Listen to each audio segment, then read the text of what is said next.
Here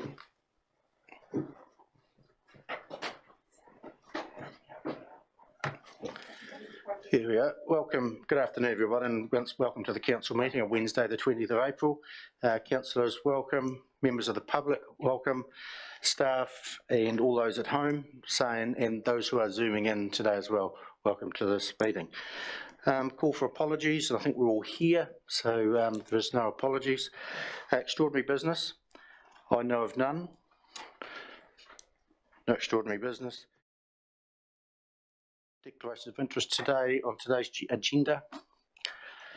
No, we'll move on now to the public forum, and we have two speakers today, and it's around the Ashburton Car Club closure, the street sprints.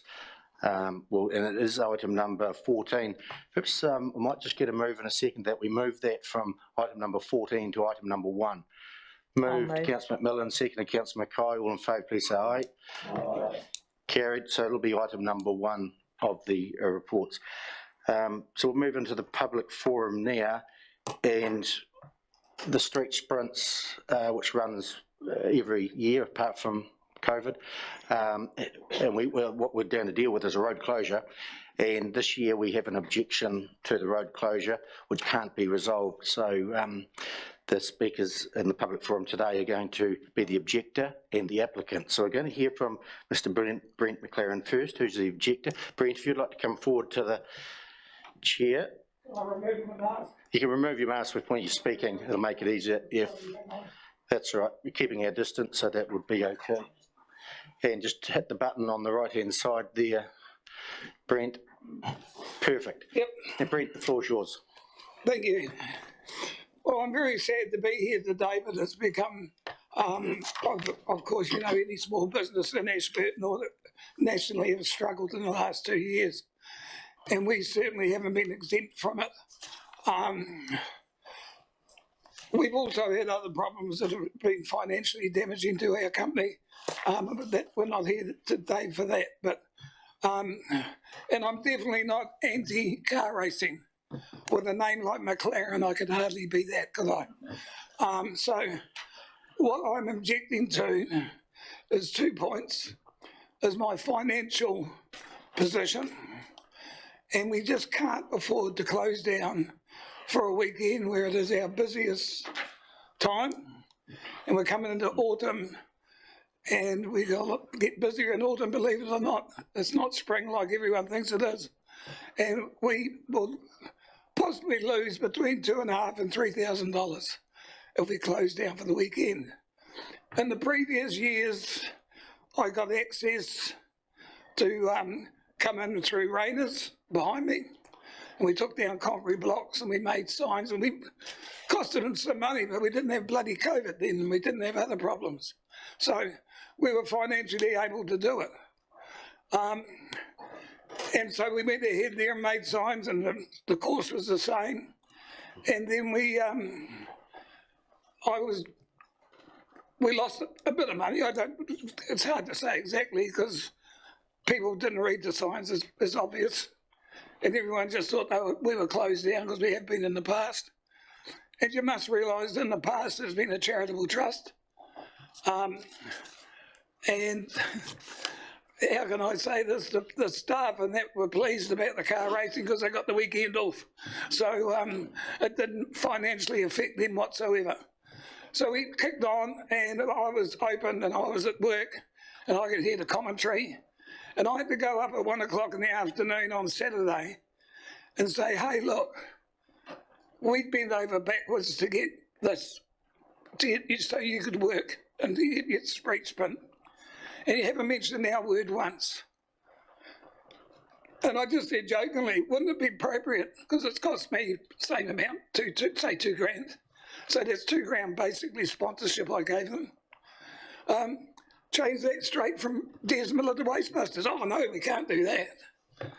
So the next year come around, and it wasn't as, when we come in the back door, it wasn't really busy. But our opposition up the road was very busy, so we were losing a lot of custom anyway. And so next year we were really, really pretty good. And so we closed down totally because we couldn't get access through Briggs's again, through Rayners. So we closed down, and my wife and I took the advantage, left at 4 o'clock on Friday, went to Dunedin for the weekend to rallies down there. And I got a friend of mine, I've asked Shane if I could mention his name. He goes every year, Shane Christie from Eclipse Electrical. And I just said to Shane, you going to the sprints? Oh, hell yeah, he said. It's a great weekend out. So I said, just see how many times they mention Wastebusters, would you? Not once.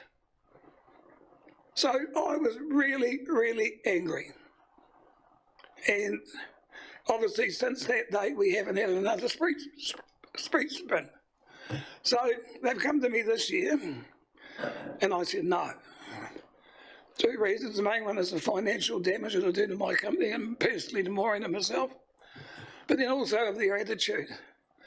And I'm afraid their attitude hasn't improved any. I was at work and I saw these 2 people walking up South Island Siege Drive, admittedly, and then I saw them poke their nose round into my place and look up around my green waste, 2 people, a woman and a man. And I thought, who are they? So I walked across and I said, can I help you? And the guy said, no. And walked on. I said, excuse me, you can't walk onto private property. Oh, I'm not on your property, I'm on South Island Seeds. So it's got nothing to do with you. I said, oh, great. So that was the end of that conversation. And then I talked to Kim later on that day, and he'd finally come across and introduced himself, and his attitude was no better or not much worse. So then yesterday I had the same thing, a guy driving around my yard without my permission, and then he finally introduced himself and we had a great conversation. In fact, we wasted an hour and a half on other subjects. And I've known Wayne and his family for quite a while. Yeah, so we talked about history. And then we couldn't resolve anything. Now, I believe, I'm not too sure, but I believe if they turned left after they come out of Smallbone Drive and went the same distance as McNally Street, would cure the problem. Wastebusters is the only business in that whole quadrant of industrial area is affected because we're there 7 days a week, somewhere around 360 days a year. So doesn't affect anyone else like it affects us. And I think it's quite simply changed. And also I struggle a wee bit, and I'm not damning anyone here in this room or not, but I think if you, as I say to people, reverse the roles. Our major competition in this area is the Ashburton Council dump, which you are the leadership for that facility to the town, and I struggle with you making a decision on my business that is straightly in competition with yours. Thank you very much. Thanks, Brent. Brent, if you just still stay there, the councillors may have some questions for you, or points of clarification. Councillors, any questions for clarification? Councillor Lovett. I was just wanting to know how many vehicle movements are we looking at over this period of time it's shut down? Well, I've never had to do that because the resource consent was already in place. But I'll be a fool to say any number because I don't really know. We don't count the cars. We just say the car park's full. By God, we're busy.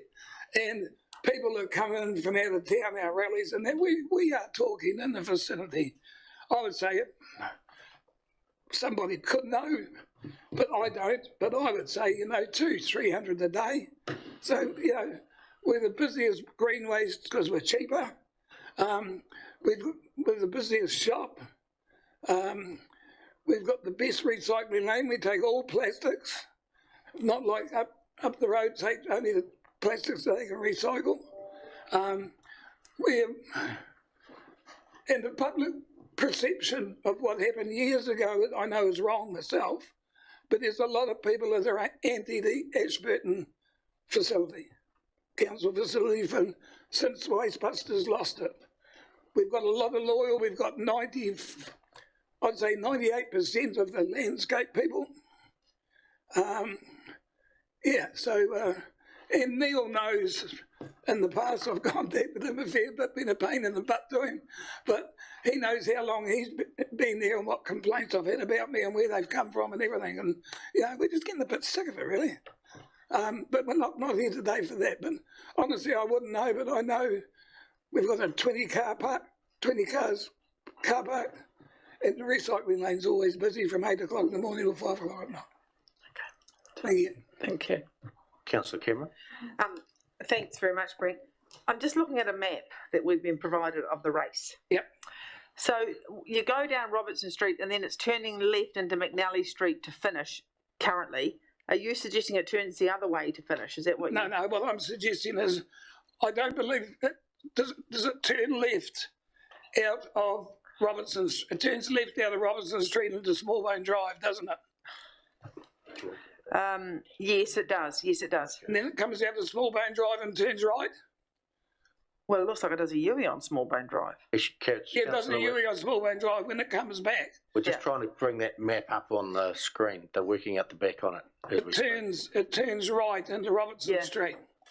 So there is about, I would say, in the vicinity of 500 metres if they turned left and went down Robertson Street, where there's no 7-day-a-week business that I know of. The Cap's closed on Friday. Lysit's, the wool store, he doesn't operate on the weekend.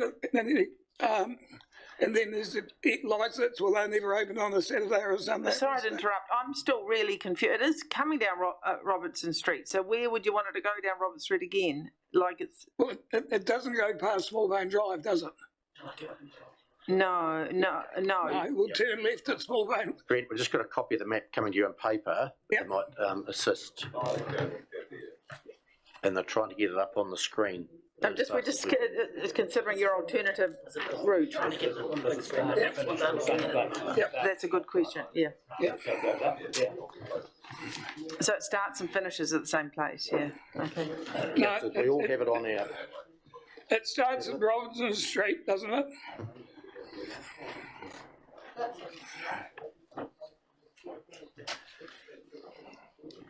Don't know. Yeah, so as you see it now, I believe it starts at Robertson Street. They go straight ahead, turn left up Smallbone Drive, do a U at the end of Smallbone Drive, come back and turn right back into Robertson Street, turn left into Watson Street, come out of Watson Street, turn left onto Robertson Street. Oh, I see. And then turns left into McNally Street, where there's a big U just past our yard, and then comes back. And I think they do the circuit just once, twice. They do the circuit twice.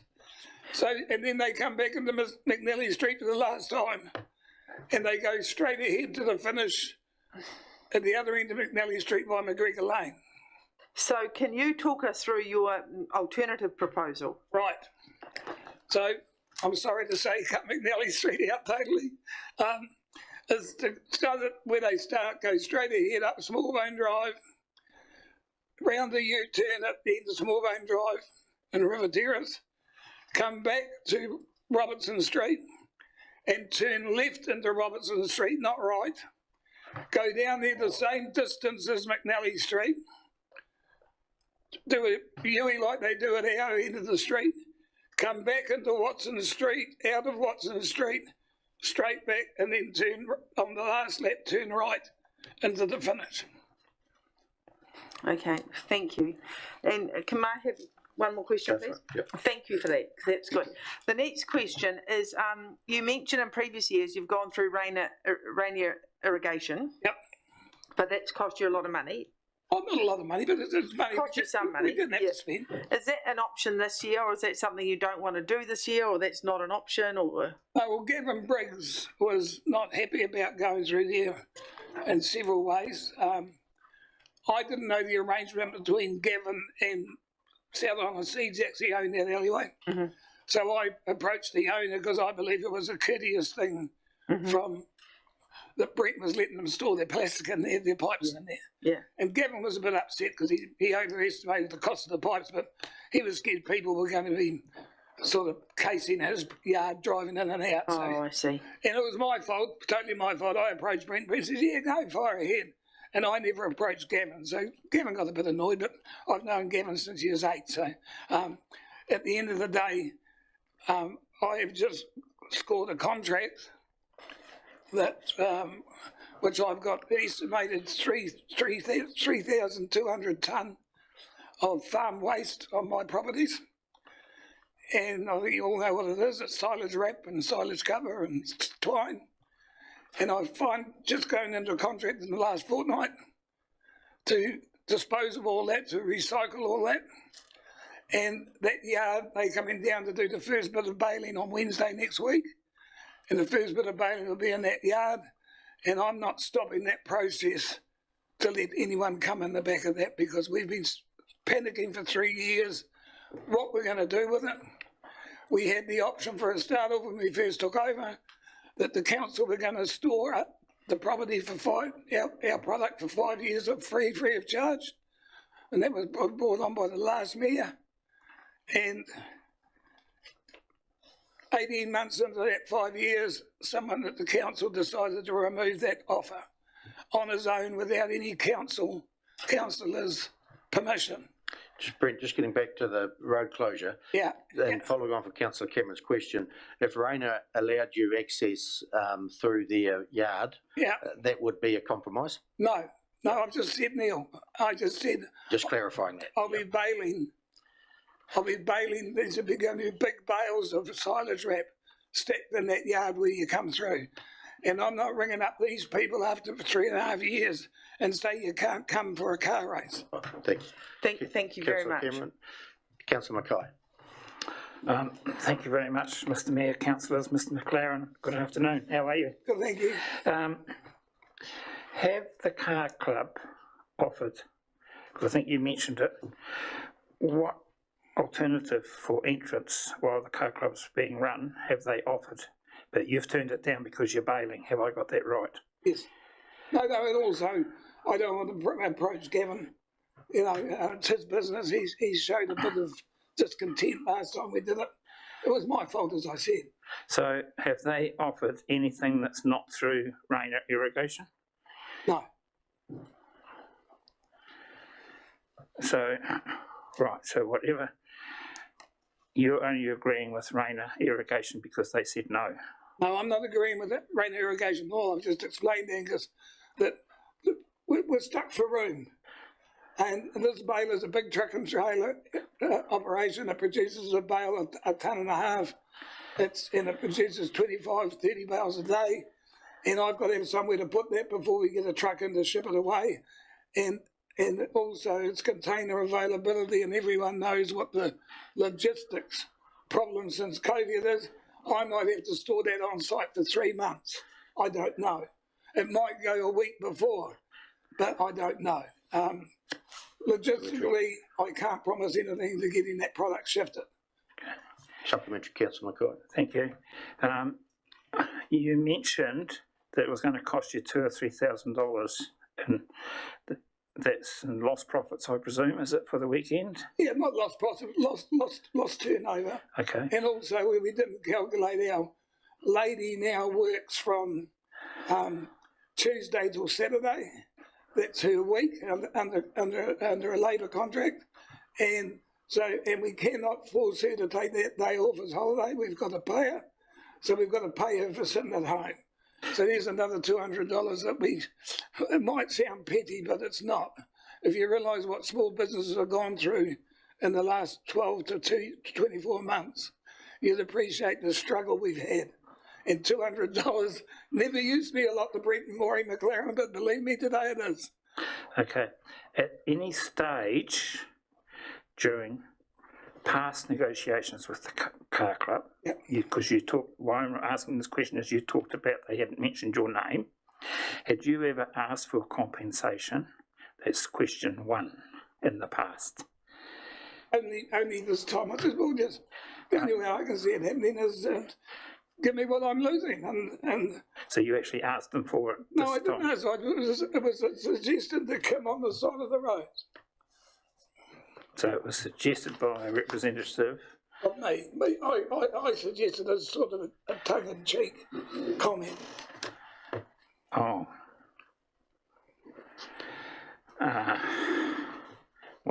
No, I can't comment, but Thanks, Councillor Mackay. Just follow on from that, Brent. If your name was mentioned during the racing and what have you, that would be a mitigating factor for you to allow it to happen? No. Right, thank you. Henry Ford said 50% of advertising is a waste of money. Just tell me which 50%. And also, I'm busy enough now without advertising.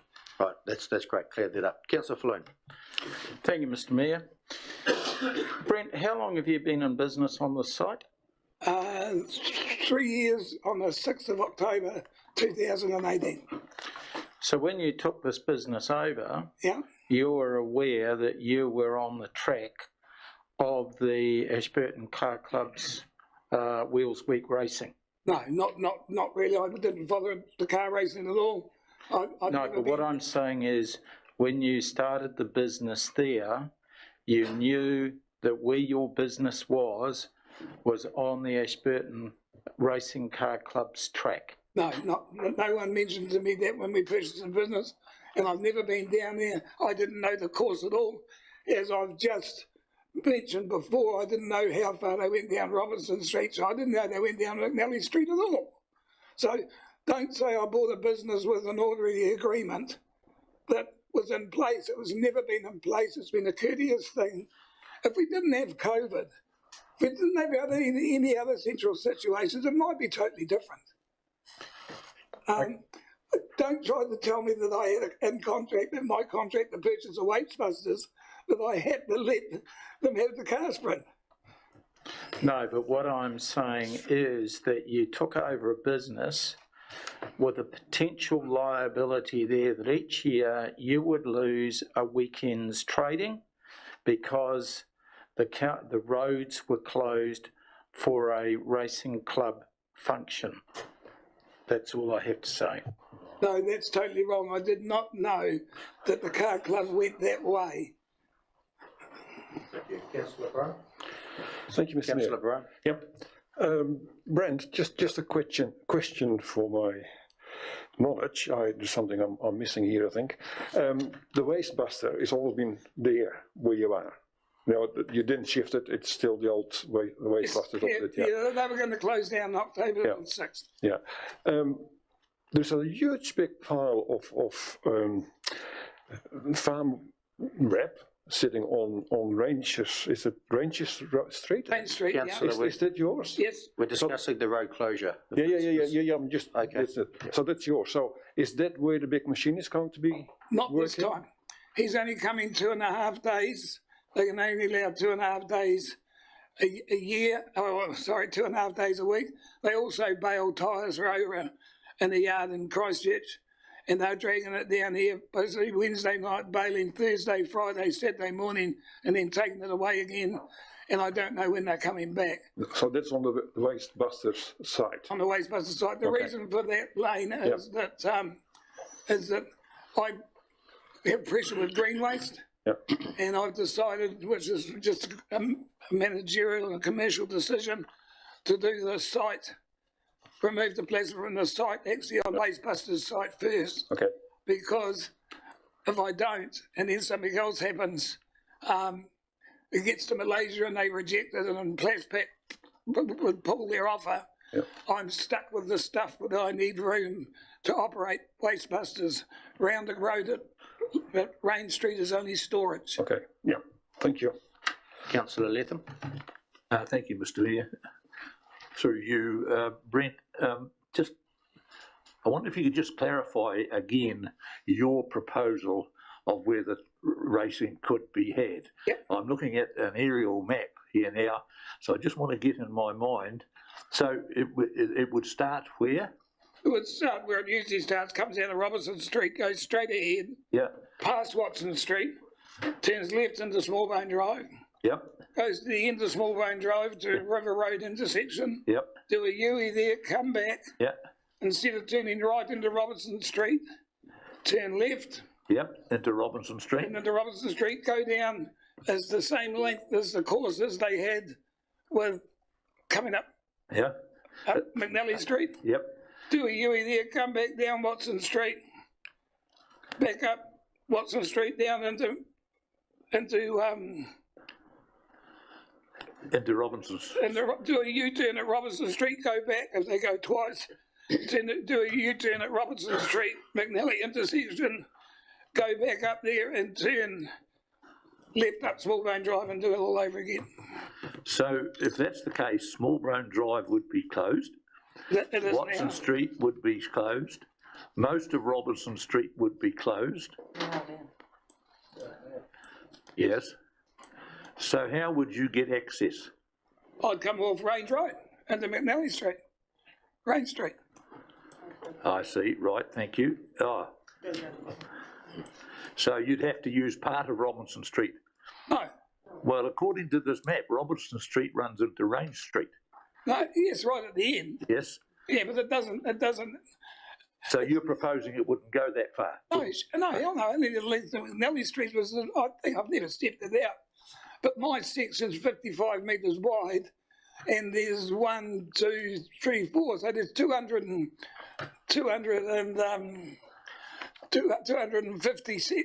yards up McNally Street. Yep. So it'll only go up, because I think from the corner, I've never measured it again, but from the corner of Robertson Street to Range Street is about close to a kilometre. Yes, I follow you now, thank you very much, that's good. So you would come in off Dobson Street into Range Street. into, well, it says Robinson Street, but I know what you mean. Yeah. Yeah, Well, we did exactly the same thing when we come in the back of Briggs's. We didn't need, no one needed to come up Robertson Street because there was no streets above where there were spectators. And, yeah, so there's no need for us to go anywhere near I'm not changing into any dangerous thing by my application. It's going to be miles away. In fact, it was more health and safety going up McNally Street and doing a U-turn because we had serious traffic going to the dump. Only 5 metres from the end of where the cars were doing the most dangerous, Yep. and of course it's a car race, Yeah. so they're driving it to the limit. Yep. This course I was presuming would be actually safer yeah. because they'd be miles away from Range Street where the main traffic to the dump is. Thank you very much, appreciate your time. You're welcome. Councillor Wilson. Thank you. Yes, Brent, the only trouble with your plan is if they had to shift their finish line halfway down Robertson Street, because you have to have an overrun, they go past that finish line at top speed. At the moment, when they go over the finish line on McNally Street, they can go straight ahead to stop. If you're going to have the finish line back in Robertson Street, they can't go straight ahead, they'll be into their pit area, so that the finish would have to be a way back down. No, sir, you're totally wrong. You're Where are absolutely you going to have your finish then? exactly where they've always had it. Oh, yeah, I see. You're going to make it a very short trip down McNally Street. Well, it is now. Yeah, we've got Councillor Rawlinson, and think everyone said it go then. Thank you, Brent. Just your suggested of going further down towards ACL on Robertson Street, would that mean they'd turn round about where Lysets are or about halfway down that piece? Roughly? Yeah, right, well, the sections are all different width. I was only going on what they are from the corner of Nelly Street and Robinson. I know they're all the same size sections, but you know, there's some double sections there. The people got double sections. I think Lysets has got a double section. Yeah, but it's no use. To me, it's no difference doing a Huey in front of Robertson's and doing a Huey in front of Wastebusters. At the end of the day, Mr. Lysets hardly likely to be there where I want to be there. Thank you. Councillor Mackay. Thank you very much. Thank you for allowing me to come back. I've got a number of questions. There were 2 points, Mr. McLaren, that you said you wanted to raise. One was the financial. Yep. What was the second? Because I didn't hear you mention two, second point. You said there were 2 points in your opening speech Yeah, that you wanted to raise. yeah, and I've raised them. You raised one, Yeah, financial position. yeah. Can you please tell me what two was? The two was the attitude of the committee and the personalities representing the car club coming onto my property without decision twice. I believe I've took from our meeting with Wayne yesterday that he had actually been to Gavin Briggs and got permission on my behalf without notifying me, and I think that is just an absolutely disgusting way to operate anything. If they're going to talk about me, let me know that they're talking about me. Okay. Thank you very much. Councillor Mackay, any further questions? Yeah, I have. The rat machine's going to be there 2.5 days. Does it have to be shifted on the Saturday? No, we're open again on the Monday. We've always had. No, sorry. I'm having problems with my mask, Mr. Mayor. I'll get the distance right. The rat machine is arriving on Wednesday and going to be present for 2.5 days. Yes. How will that influence McNally Street while it's on site? And the second question is, for the rat machine, when will it leave your property? No, you misunderstand again, Angus. What I actually said was it's not about the rat machine coming and going. It's about the storage of bales when it's gone. Okay. And I think anyone with common sense could realise, logistically, I'm not going to shift. Say they do 75 bales at a tonne and a half. I haven't got the room at Rain Street to store that. Okay. And I'm not going to shift it and possibly have broken bales once or twice, and just for a car race. But at the end of the day, that is not an option. And as I just said, Wayne approached Gavin Briggs, I believe, I could be totally wrong, but he said that he had agreement from Gavin to me yesterday. He went to Gavin without my knowledge. And those are the 2 points I brought up, Angus. The financial one is the most important one. Yeah, right? and the attitude. And the Ashburton Car Club's intentions to run my business without letting me know is the other one. And, you know, I think people's livelihoods come before some other event. There's a social event, an amateur event or whatever. And whether it's been there 38 years, say for example, I've had that number mentioned to me, and that's saying why I can't stop it. Well, I've been working, earning a living for 55 years, and you're trying, or not you, but the car club is trying to stop me earning a living. So, and I think that's totally wrong. If they treated me different, it might be a different example, but now that's water under the bridge. You said that you made a tongue-in-cheek comment about money to the car club. Yeah. I take that on board, and that might have been interpreted different. What's wrong with a concerned citizen from the car club trying to find a way forward so both people can work together? I'm talking about Wayne visiting, did you say, Rainer Irrigation? Yeah. Your words, is there anything wrong with Wayne doing that? Well, I think. Trying to find a way through? Well, it is, but we'll put it this way, I'll reverse the roles. I've been sort of brought up in the way that if I'm going to go to the next door neighbour of that business, and I've been a past employee of Briggs's back in 1968, and if I was going to go and talk about Wayne's business to one of my neighbours, I would go and see Wayne first and say, hey, look, Wayne, I'm going to pop over and see Gavin and see if we can come in this way. And obviously he didn't. He was caught, I was on my forklift, he drove past me in my yard, which if you understand, I leased the property next door on McNally Street as well. So I was on my forklift there, he drove into my yard, then he drove past me again and drove away. 3 hours later, whatever it was, he walked up here on the forklift. So, you know, there's trespass, there's everything there.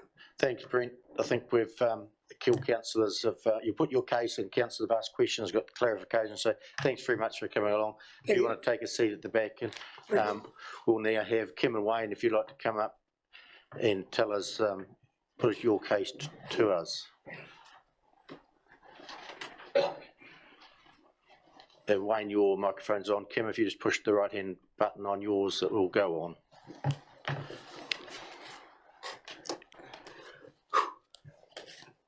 Right.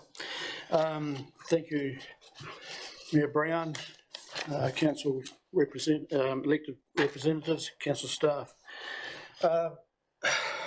Bit nervous, so bear with me. Just relax. I've done some stuff over the years, but and I've been to one of your meetings before representing the car club, but this is something off the scale for us. My name's Wayne Muckle, I'm a local farmer. This is Kim Adams, club secretary. I'm a local farmer, as I say, and have a business interest in town. I'm a member of the Ashburton Car Club since 1982. I compete myself at a national level in rallying. The history of the club, I'm going to give you a short breakdown of the history and of the event for a starter. Bear with me. The history of the club, it began in 1957. We have club rooms at Wakelands Road, up at Winchmore, and we have approximately 80 paid up members. We're affiliated to Motorsport New Zealand, and we're governed by the rules of the FIA, the Federation of International Automobile Paris. We pride ourselves in our club with youth involvement, and that is the grassroots part of our club. We have children, we have people coming along at the age of 12 onwards that can come and drive at our events. And we pride ourselves in that because we are fostering them good habits to driving. We are not bogans, we are not boy racers.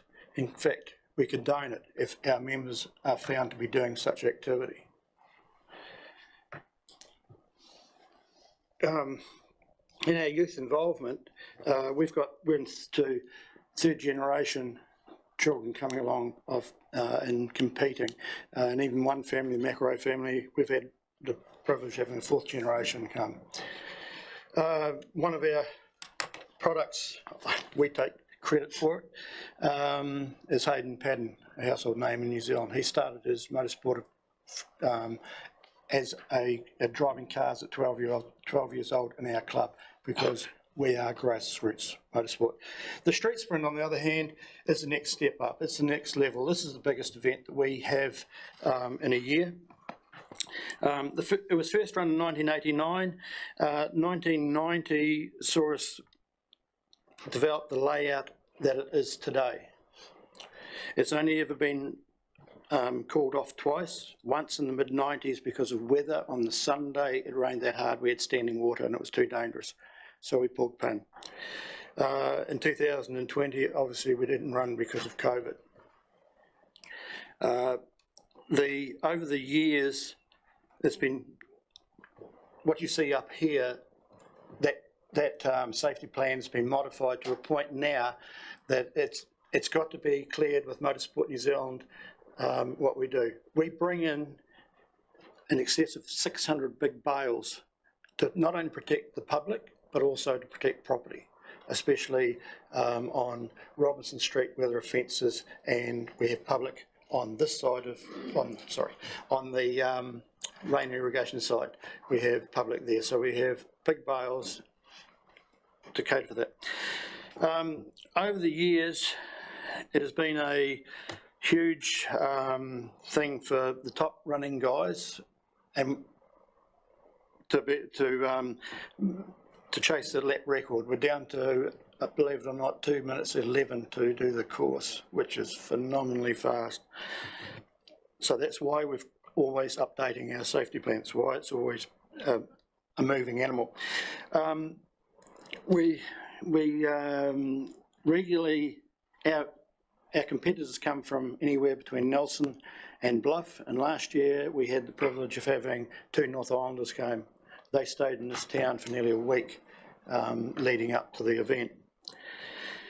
Our entrance in the event this year, we have the youngest is a 15-year-old young man who's been with us for the last 2 or 3 years, doing our motor carners and things like that. So he's now coming in to do the street sprint. Our oldest competitor, believe it or not, is an 83-year-old gentleman, local gentleman. He comes down in his $300,000 Porsche to have a go around, road car to come around, go and have a go around the street sprint. The event is now the blueprint for all street sprints in New Zealand and is held in very high regard with Motorsport New Zealand. They use us to govern what happens at other street sprints. We're very proud of that.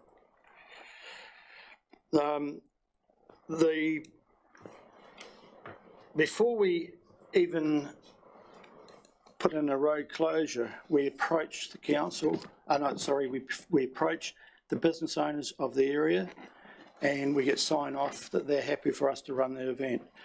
In the history of the time, I've only ever once had to come to a discussion with a gentleman, and that was about 3 years ago, and we sorted it out on the side of the road, and it was a handshake, and it was a done deal.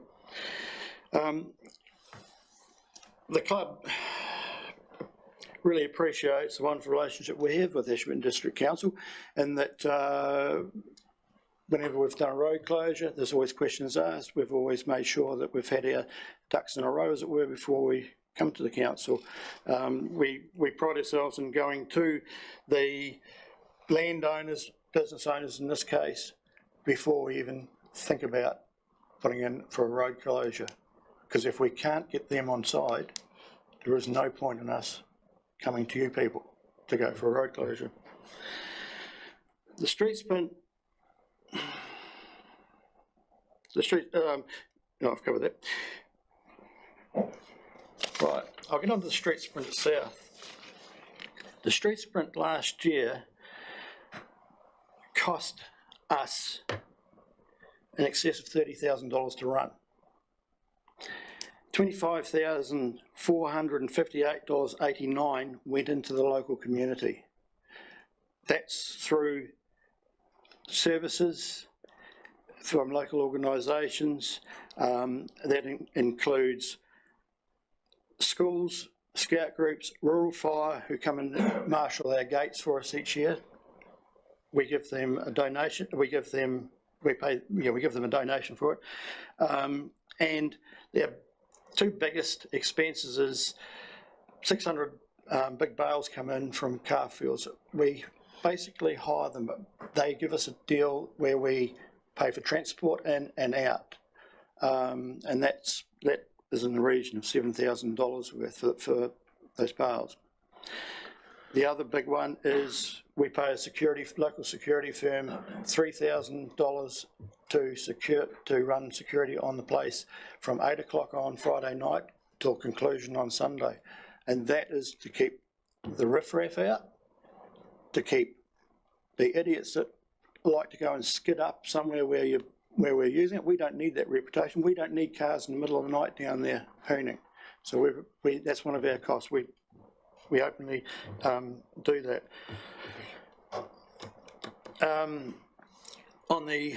So that's our expenses. On the income basis, we collect $16,500 from competitors in entry fees, and we have $13,400 roughly in sponsorship from local businesses, and these are people that they supply us with money to they have their name on a corner, and we call it their corner. So those are some of those are long-standing, and I note that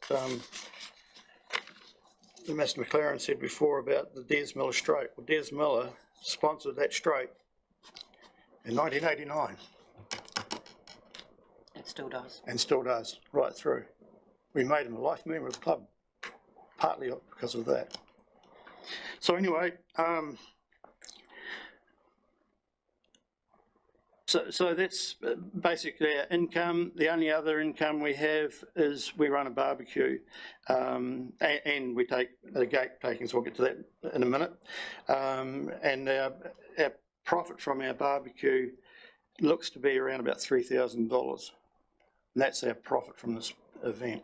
If we didn't have it, we would just hold our own.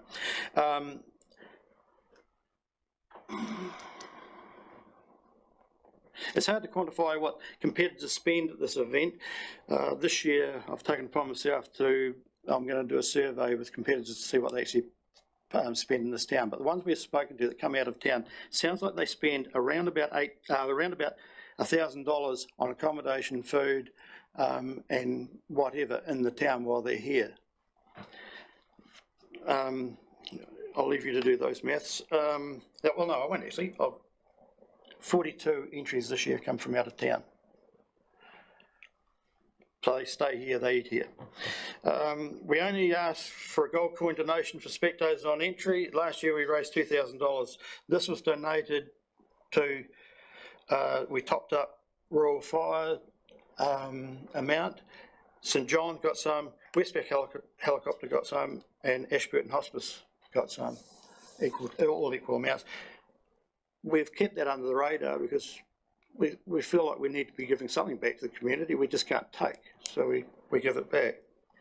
Mr McLaren's objection really puts the event in jeopardy. I spent a considerable time with Mr McLaren yesterday trying to resolve the concerns, including investigating possibilities to have this business open. I mean, some of us here are business owners, we know what it's like, and I'm fully sympathetic to Mr McLaren's situation. A lot more, no, I won't go there. So yesterday, before I take exception actually to his allegations of the approach, Kim approached for a starter, and our president and Kim were down there and just having a look around and see what we could do, if we could do anything to make it work easier. That was my approach yesterday as well. Each time we've been met with confrontation, although yesterday Mr McLaren and I got on like a house on fire, and we actually had a damn good conversation other than just the situation. But what I'd done was, before I approached Mr McLaren, I went down and I went in on a track in to see if there was a possibility of us being able to use that. But I also then went back and I spoke to Lucas Court, the CEO of Rain Irrigation, and he said, I suggested, could we go through your lane in the back there and go into Mr McLaren's, and he said yes. I said, so I said to him, we would put, because he's got piping that down there, we would put in place a security guard for the hours, business hours, to keep an eye on things. He was more than happy with that. He said it's not necessary, and I said yes, we would. I also, when I went to Mr McLaren and approached him, I parked in his yard, his business yard. I didn't think it was a problem. If I'd known it was, I would have left my vehicle out in the road. And I brought up, I tried to find, I've come into it to try and mediate and try and get something that will work for all of us. So I suggested that we come in the back entrance. Mr Court had suggested that he would shift the concrete blocks at Mr McLaren's. He would take that on himself if it worked, to make it work. So I suggested to Mr McLaren that we approached that way, and that we advertise the fact of how entrances into his business would be for that weekend in the local media. I also looked and saw that via Googling, you can go into Mr McLaren's business a Facebook page, so he's got social media, and I suggested that we would come to the party with some of the advertising to direct his clients into his business. The reason that,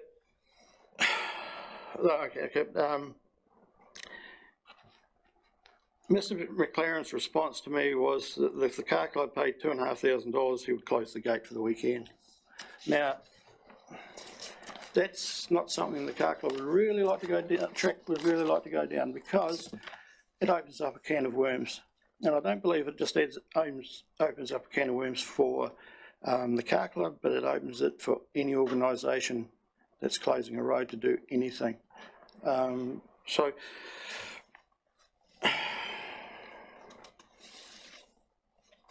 So going back to Mr. McLaren's concerns, he has never been approached as a sponsor. Our late president had a conversation with him, and I wasn't privy to it as far as we would advertise for him over the loudspeaker. I am quite happy that we do advertise over the loudspeaker during the day. It is really hard to get the names all in when you're doing the spiel, but we do a roll call of businesses that support us down there, and let us run down there. The idea of running down Robinson Street is a can of worms that I really don't want to go down. If you look on that map there, you'll see the end of Robinson Street heading towards town. There is 3 big shipping containers and two rows of big square bales. They're there for safety reasons. We can't go down that street and keep it safe. And if we were to, we probably wouldn't be able to run this year, because we'd have to get a new safety plan drawn up to make it work, and that takes a lot of time and effort. The idea of a finish on Robinson Street is not at all acceptable. If you look at the start line there off into Robinson Street at the Smith Attachments corner, that is very well protected with bales. There's 2 double row bales there to protect if a car was to come up the street and lose its brakes.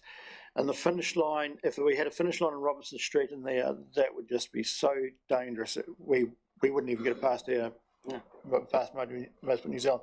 The runoff out of McNally Street into towards McGregor Lane, we have had in the past cars that have lost brakes, or the driver's missed the brake pedal, and we need all that room that's there. The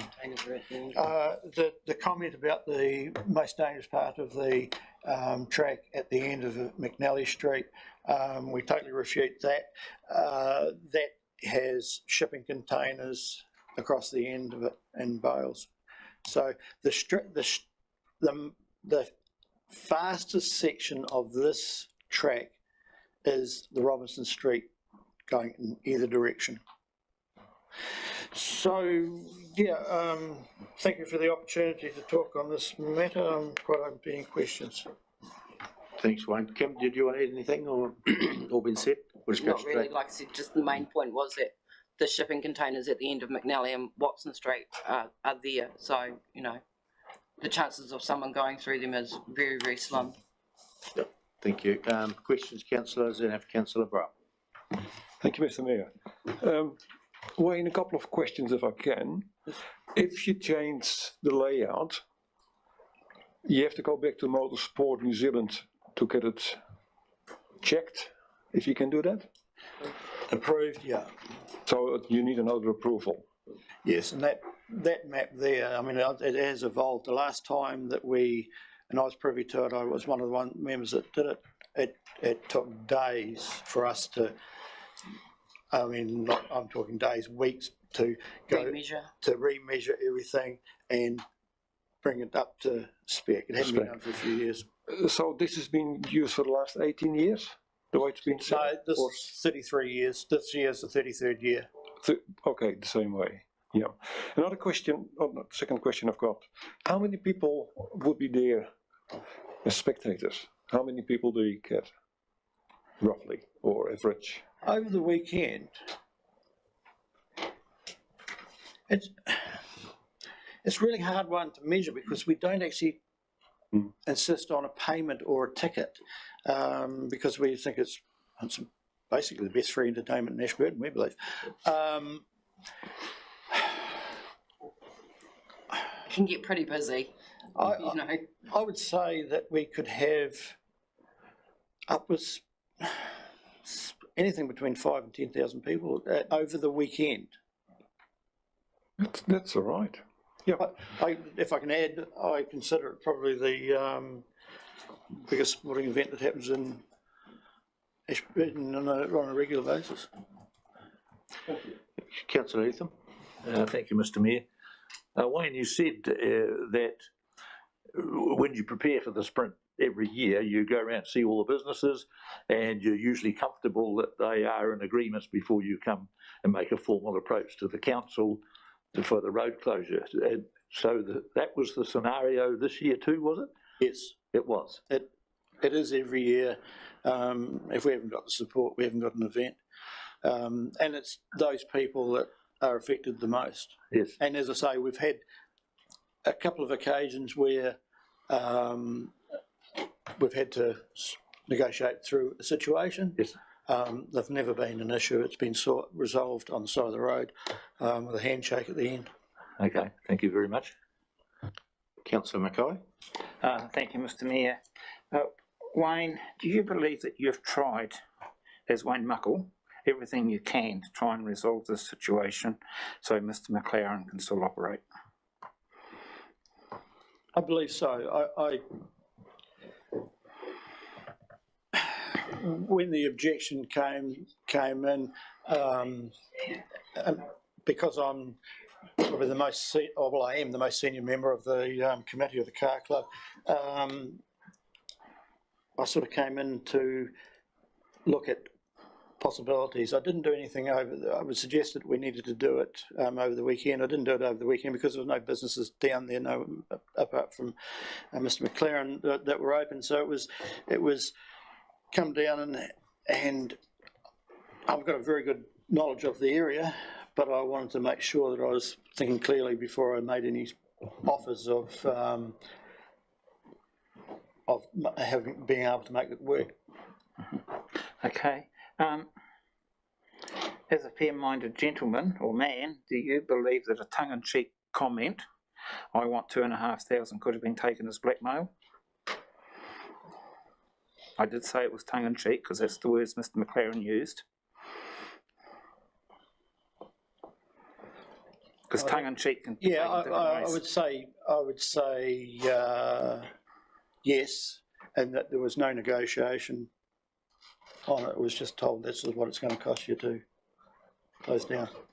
Do you believe that this is a case of reverse sensitivity, where something's been happening and then someone has moved close to the sensitivity area and has put in an objection because you've been going for, what do you say, 33 years, and this is an objection that's come in very recent times. Am I correct? Yes, but I'd qualify that in that I think we've done our best to try and resolve the situation. Just to recap on that, Wayne, what mitigating offers have you given to Brent? As I said before, I approached Rayner because I didn't think there was much point in me approaching Mr McLaren before I approached Rayner Irrigation. I approached their CEO. And that's for an alternative access? As alternative access. The car club doesn't want to go down the shortening of McNally Street, simply because of the history. Well, not simply because of, mainly because of the history and the iconicness of the event. If we have to go down that track, I don't believe that we'll see 35 years or 34 years of the street sprint. What was that, sorry? I believe we'll see the event carry on. Look. Because it's Safety.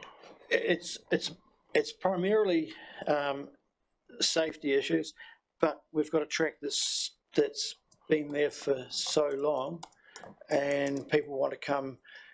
The top end guys want to come win the event. They also want to break the lap record. We started off in 1989. The lap record was somewhere about 3 minutes 5 or something. So we've got some pretty clever drivers and pretty clever gear coming to the event.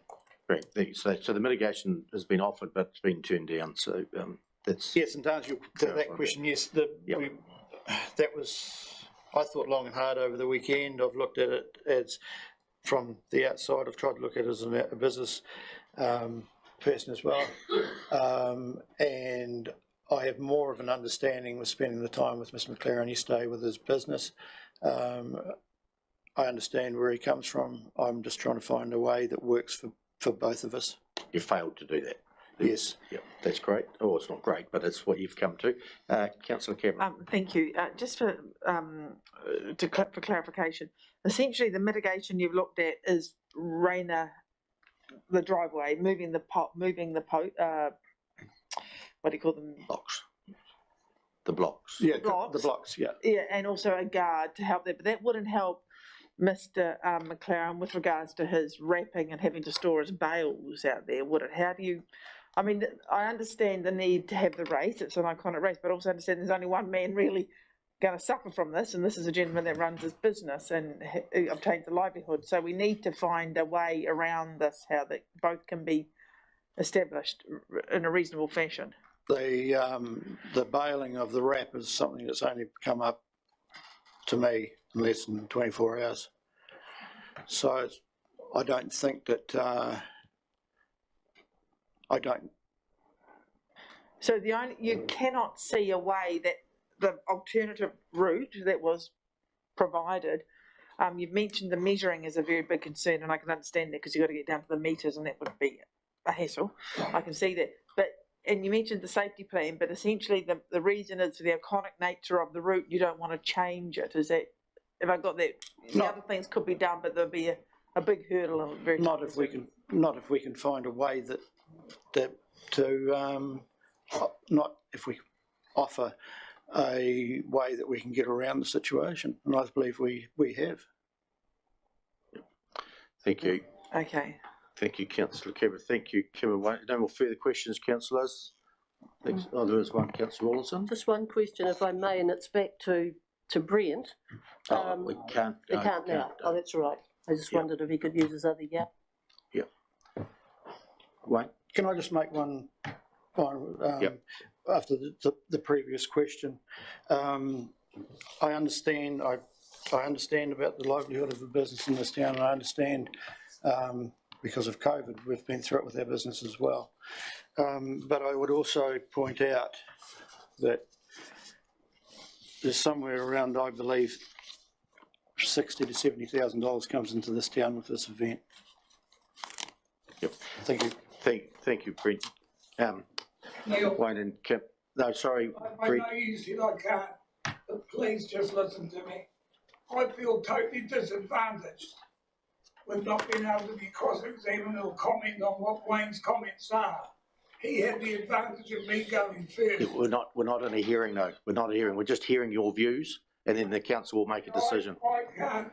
He can dispute what I said, but I'm not able to dispute what he said. Well, it doesn't matter about the disputing what each one of you. We're here now. We're going to. I've got a lot of questions I can answer that he said is wrong. Well, we're not going to. We've heard from both of you. We're now going to move into the road closure. I'm very, very disadvantaged. Any law court, no, it's not a law court. We're not doing a hearing. People have their chance to cross-examine. I've got no chance to ask Wayne any questions. Of course you can't, because we're not in a court and you're not cross-examining each other. We're getting an understanding for the road closure as to how it affects each of you, and council laws have now got that. They've asked the questions and they've got the information they need. We've got a report in front of us which details how everything that we need to know. We'll have staff come up shortly. We'll be able to question them if we have any questions of the staff, and then the council will debate it and decide one way or the other whether there's a road closure or there's not. So we've heard from you both your sides of the story. So we're not here to debate with you two or you three. I want to clarify, so the councillors knew the true story. We've had the opportunities for that. Yeah, so now we're going to, thanks Kim and Wayne, we're now going to invite the staff to come forward. Reese and Mark, is it? And present item number 14, which is now item number 1. Anything further to add to your report there? Reece or Mark? Nothing else to add at this point.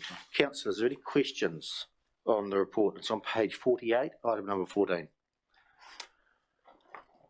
You all caught up to that page?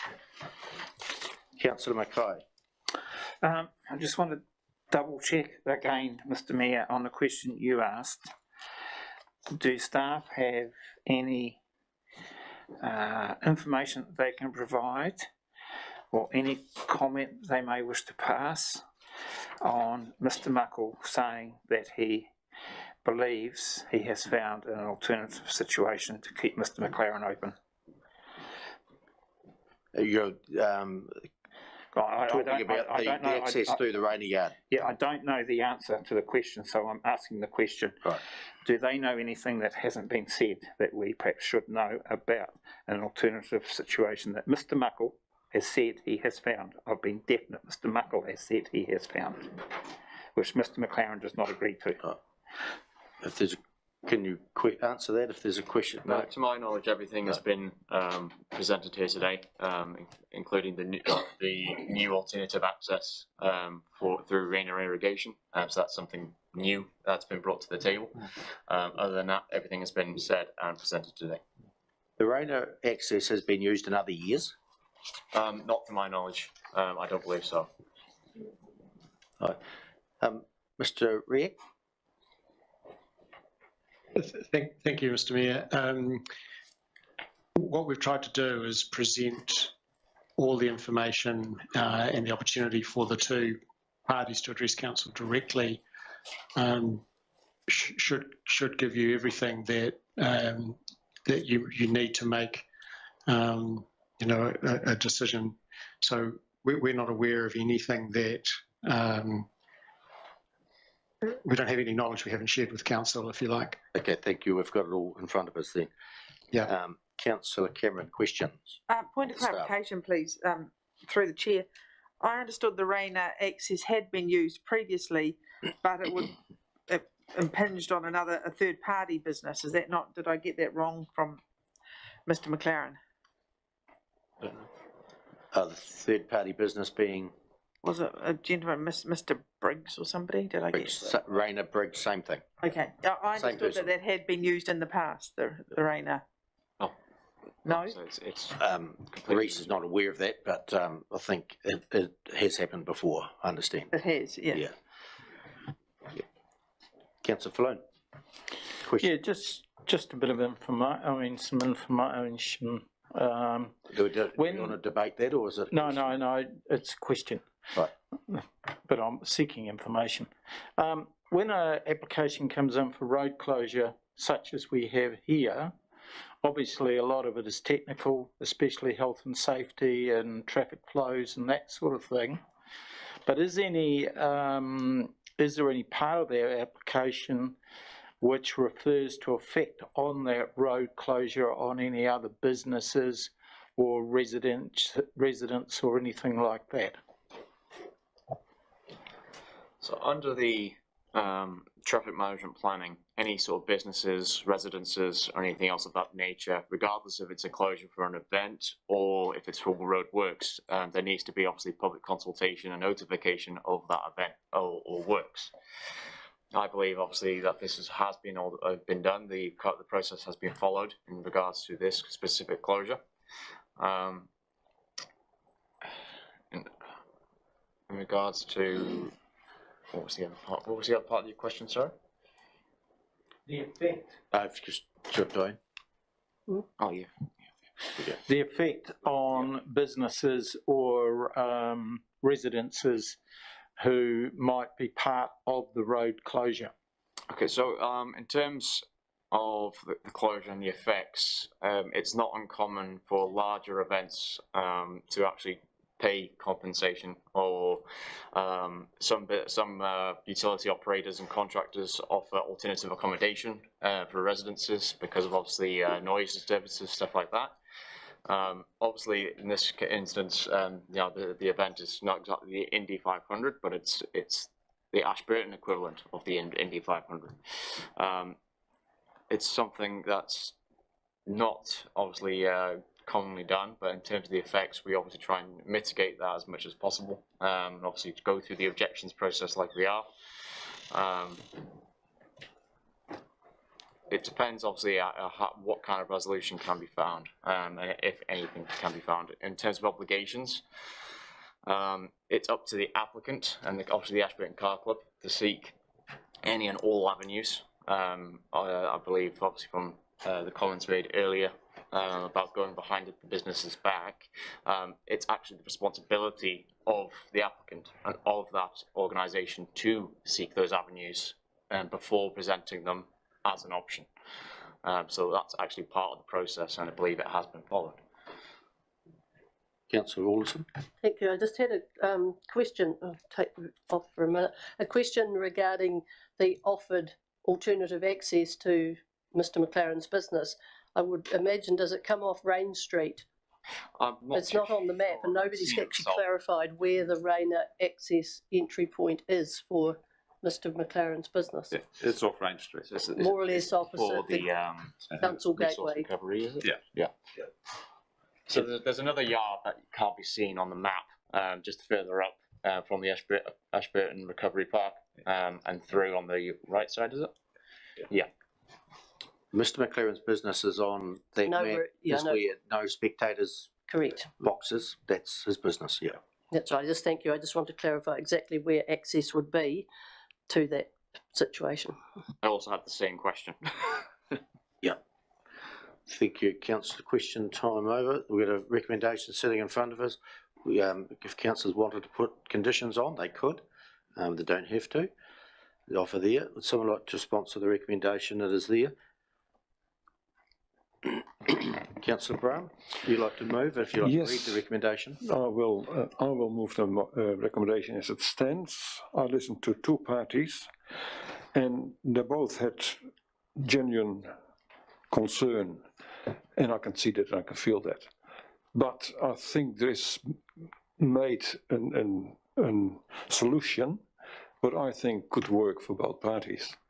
All I could say is, if the car club would like to put a couple of signs up where the waste busters entrance is going to be, and something like that, I would be more than happy to have it as this.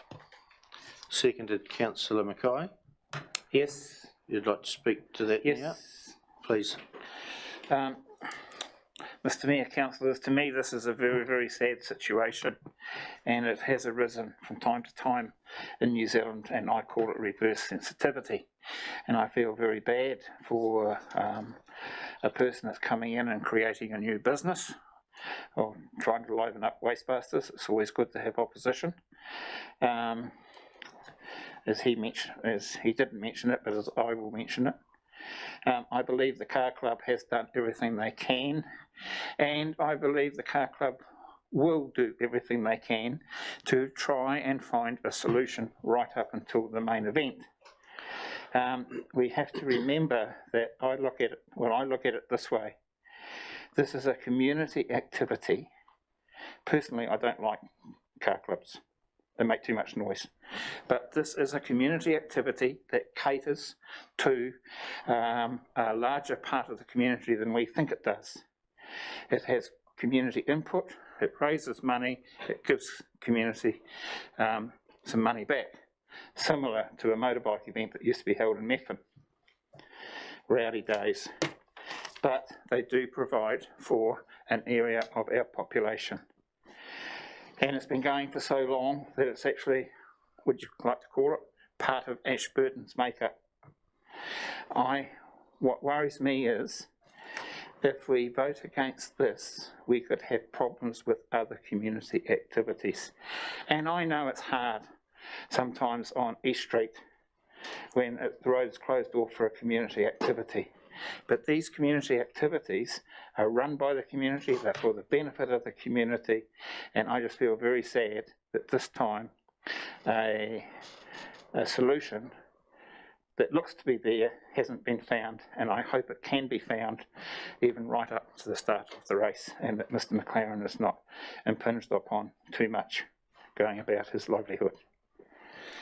Councillor, do you think there's an action on there that the car club keeps trying to work with Mr McLaren to mitigate what his concerns are? If you want a condition, you could add it if you wished, or not.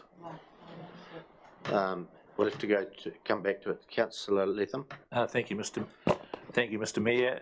I speak in favour of the motion as moved by Councillor Brahm, and I would endorse the words that Councillor Mackay has said.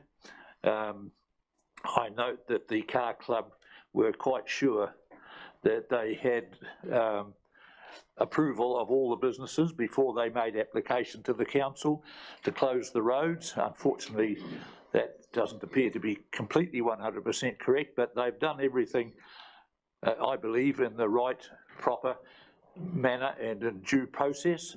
And as Councillor Mackay said, these are community events. They're great events for the community, and I would speak in favour of the recommendation. Councillor Cameron. I think the recommendation needs to be amended so that it's got on there that the car club will mitigate the cost to Mr McLaren by sorting out the blocks and the diversions and the labels and all the rest of it, so that Mr McLaren can continue to operate his business if he so chooses to do so. I don't support this motion as it stands. And I think I completely take the point that it's a community event and community people benefit from this, and you've got to see the bigger picture, but I don't think the cost needs to be all on the one person. If you're signalling an amendment, you can make one. Well, okay. I'd like to amend the motion so that we have the current motion, but on it says that the car club undertake mitigating actions as discussed today of putting a block down the road, negotiating with the Rainier people, putting a alternative access, and absorb all costs associated with that, because we heard that Mr McLaren had to spend about $2,000 doing that in previous years. Is a seconder for that? I would support that. A seconder? With a seconder. Can we just hit, Carol, have you captured that amendment?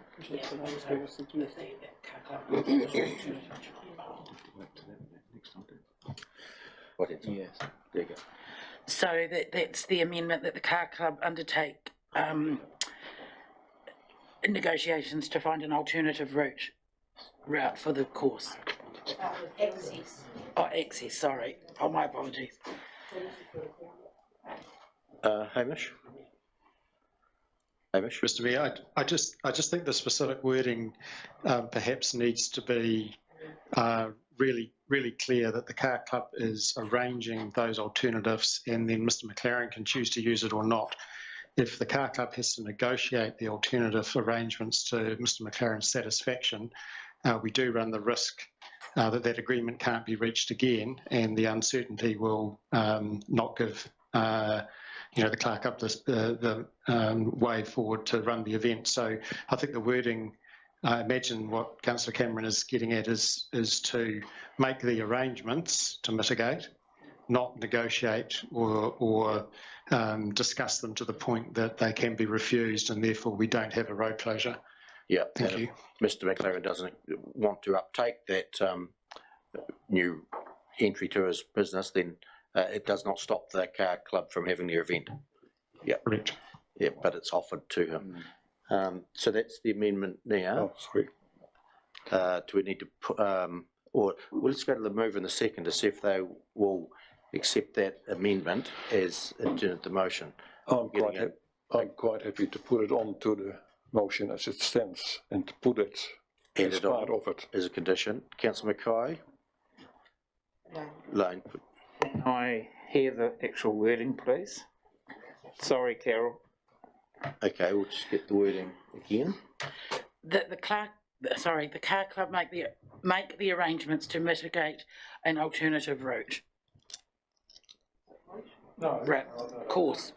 Access to. Oh, sorry. Alternative access to the business. Hamish, you're right. No.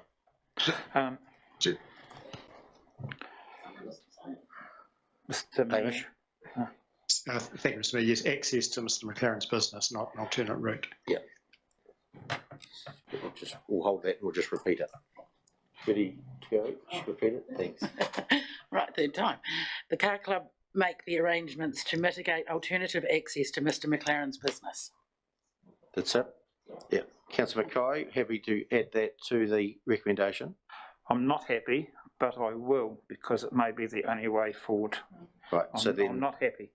the amendment now becomes the motion. So a question to you, Mr Mayor, if I'm saying... Mr Chairman, we had an amendment moved and seconded, therefore the amendment has got to be put to the meeting as the alternative motion. You can't gerrymander amendment into a motion once it has been moved and seconded.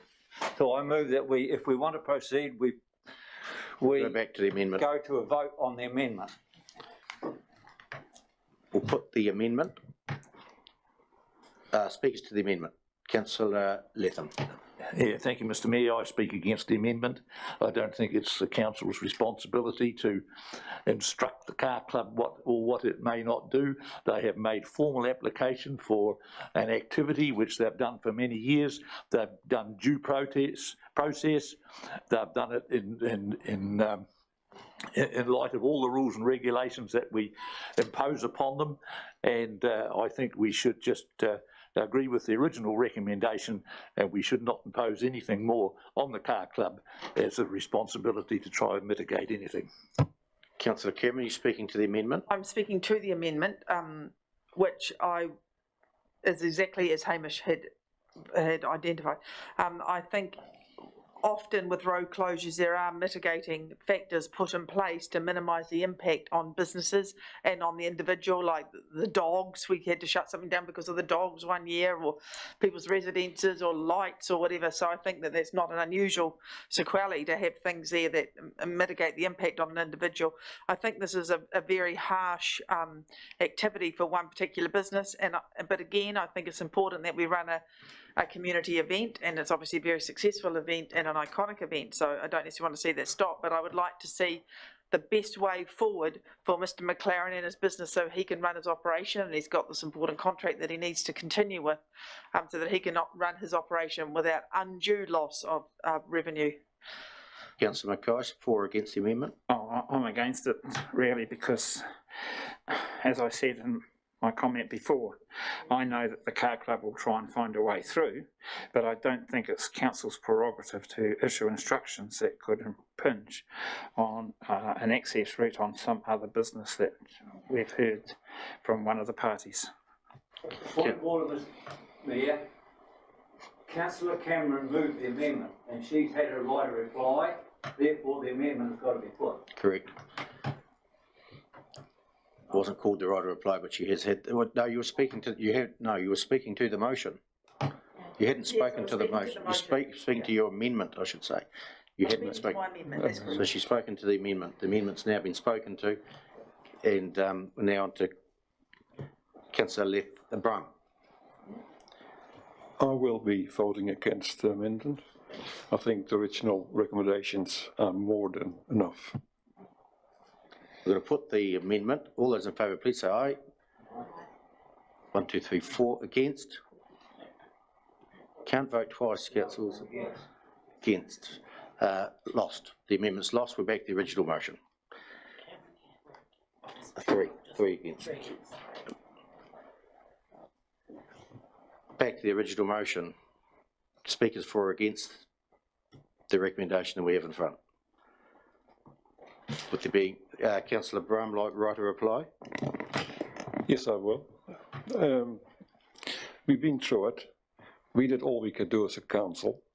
There's two parties there who should start talking to each other and sort out the last bits.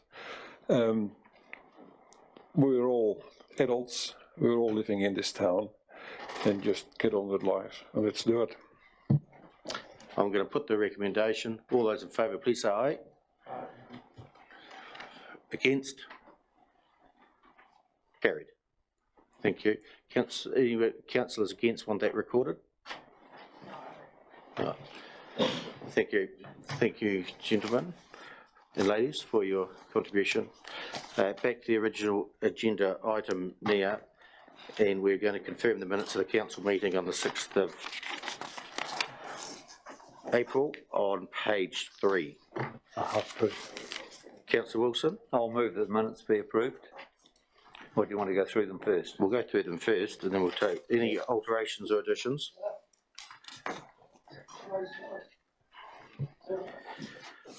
Page 4. Yeah, I think he does. Page 5. Councillor Wilson moved that true and accurate record. They be taken as read as confirmed. Seconder, Councillor McMillan. All in favour, please say aye.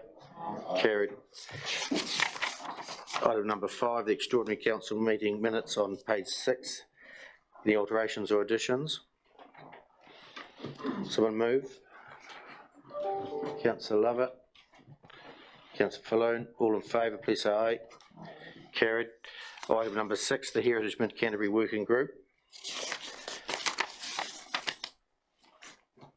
That the minutes, move a second that the minutes of the March 9th and 9th of March and 9th of February Mid Canterbury Heritage Group meetings be received. So I'd like to move. Councillor Mackay. No, I've got a question. Okay, we'll take a question.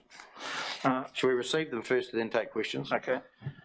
So I'd like to move Councillor Rawlinson, Councillor Cameron. All in favour, please say aye.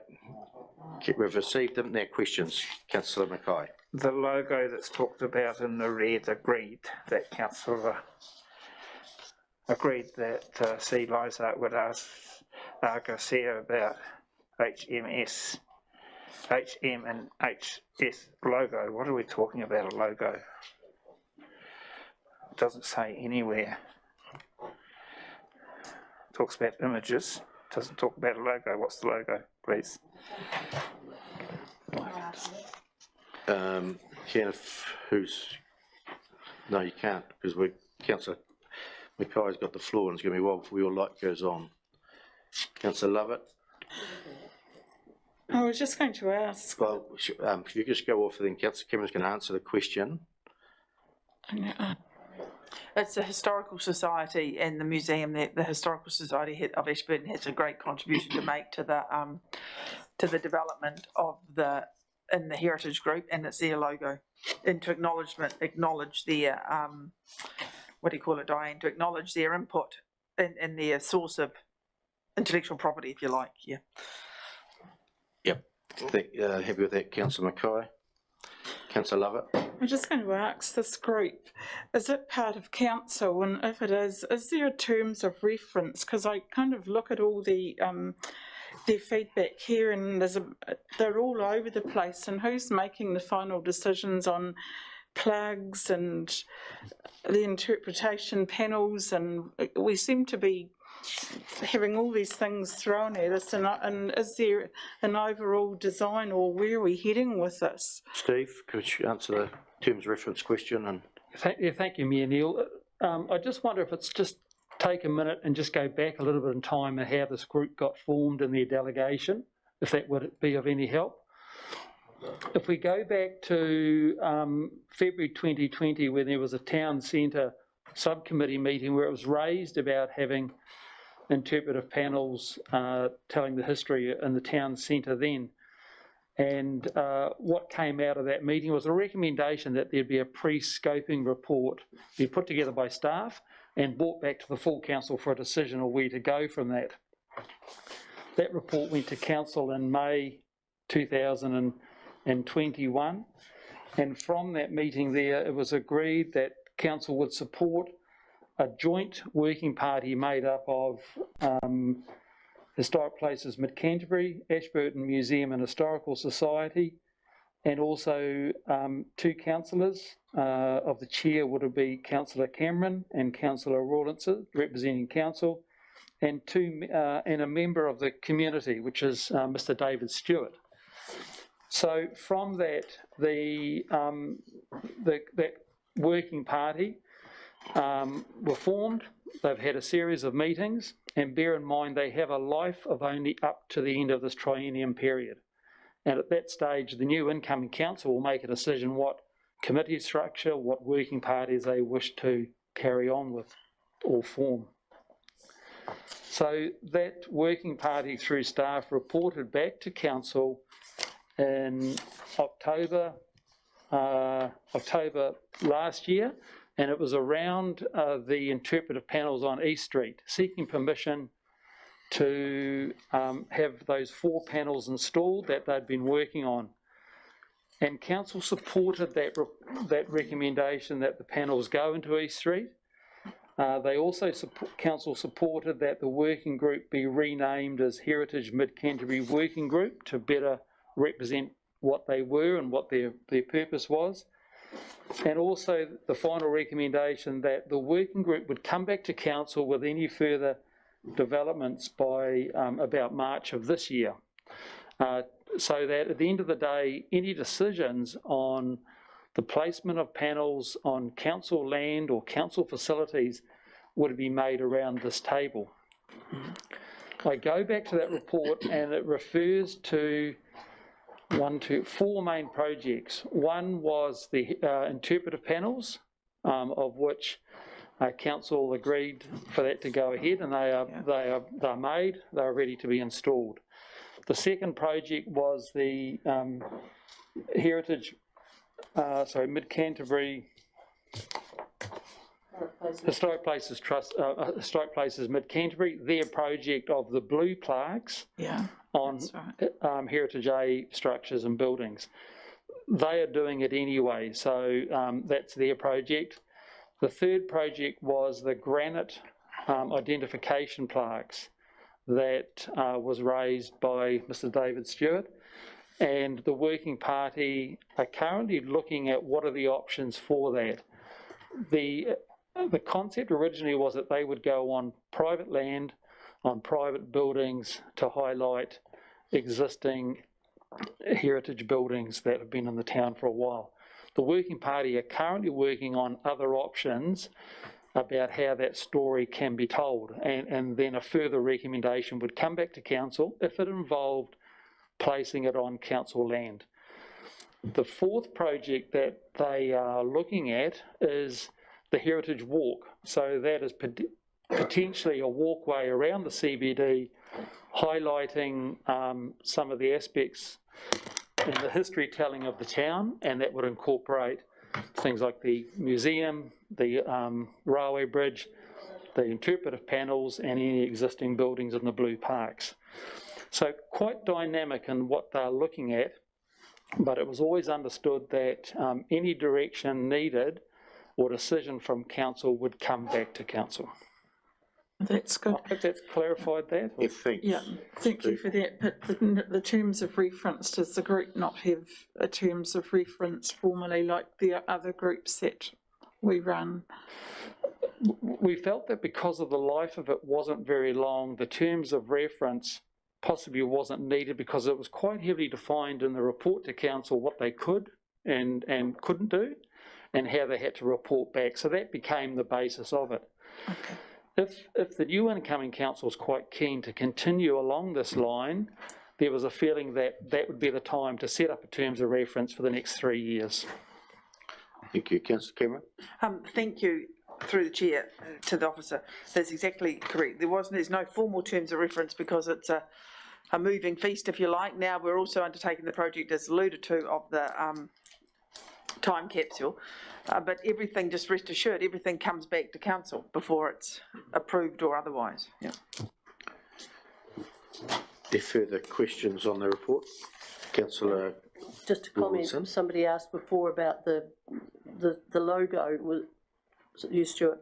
The logo question arose after the plaques were done, and it was from Glenn Vallender on behalf of the Ashburton Museum and Historical Society, and their little logo was not Historic Places Mid-Canterbury.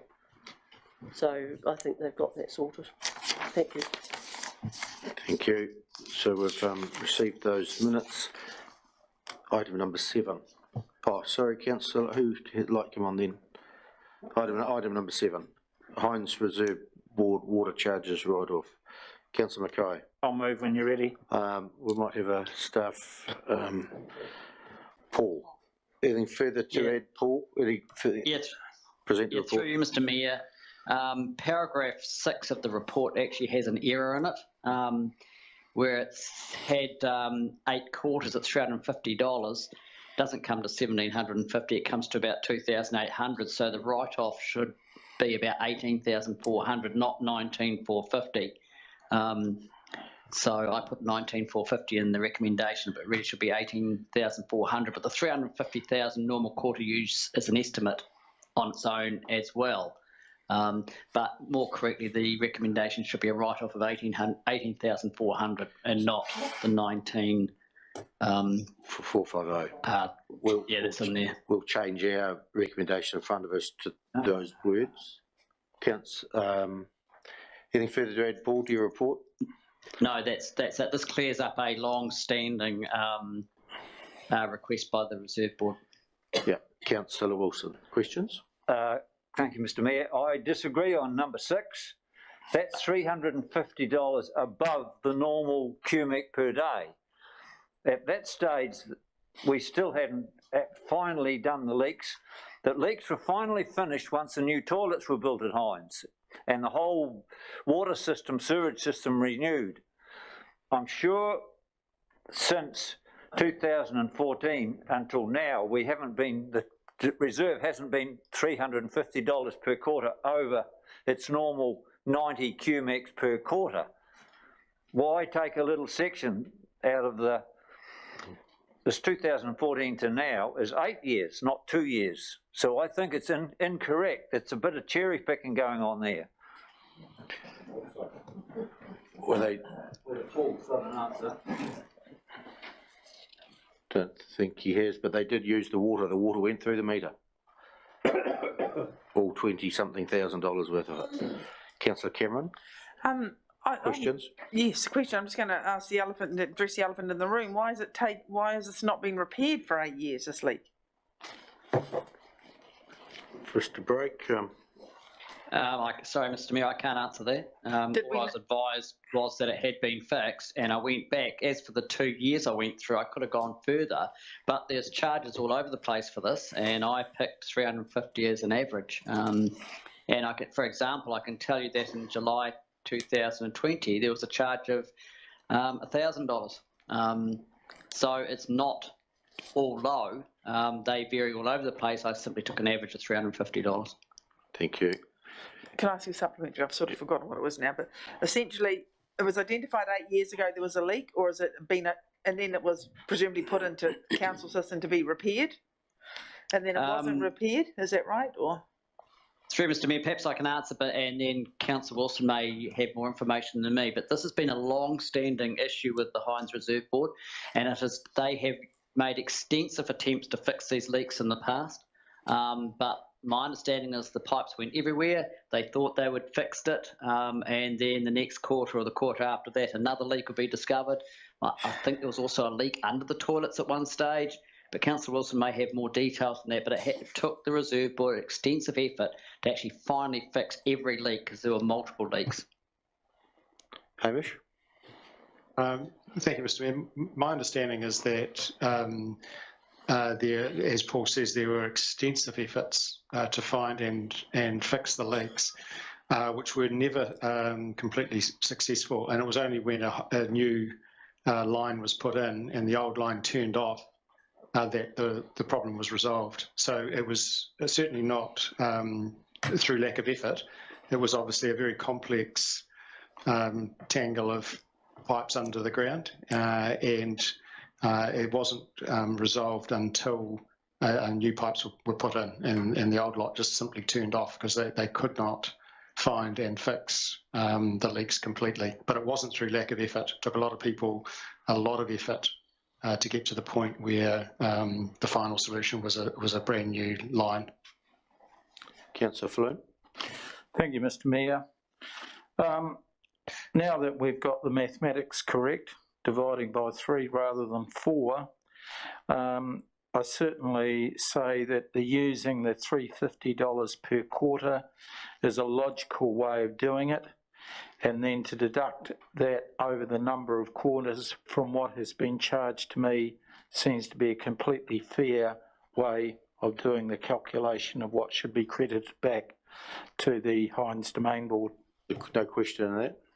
I was just going to Question ask. Lovett, Councillor Lovett, you got a question? Yes, were some of the leaks, were they found up in the toilet, up in the cemetery as well, with the public leaving taps on way up there? Because that's a wee way away from the grounds. Does anyone know that? Did that add to all this cost? Sorry, I'm not aware. I don't have an answer to that. Sorry, Steve. Yeah, through you, Mayor Neil, I can answer that. We did identify through the Reserve Board that that is an issue, but also that the line also is an old line up to the cemetery. And if I recall rightly, the Reserve Board were working with Open Spaces to renew that line to stop it. And I think they're also looking at new tap ideas to try and eliminate the wastage. Councillor Cameron. I was just going to move the recommendation if there's no Finished further questions. Councillor Mackay, got a question? Yes, Mr Mayor, if I may, my question is, and I ask this question because Councillor Wilson is obviously upset about the amount in the recommendation. My question is to Councillor Wilson, does he think the Hines Domain Board will accept the revised figure put to us today? Councillor Wilson. Councillor Mackay, turn yours off. We waited 10 years, so we'd be glad for something rather than nothing, because it has been going on for 10 or 12 years. And the trouble was, no matter how well you repair old pipes, it's old alkathene, it's got a seam in it, and 2 metres away you get another leak. So you dig the hole up again, and yes, the Reserve Board would be thankful for any contribution they can make. They waited so long, because when you look at the reports of Reserve Board assets, Hines stands out to have a huge deficit compared to everybody else. I think the answer is yes. So, Councillor Mackay. I'll go back to my first statement on this matter, Mr Mayor, and I will alter it and move the recommendation with the revised number in it. Councillor Cameron seconded. No, I can second it. Oh. No, she wanted to, but we were still in question time. Councillor Mackay has moved, Councillor Cameron has seconded. Open for debate now.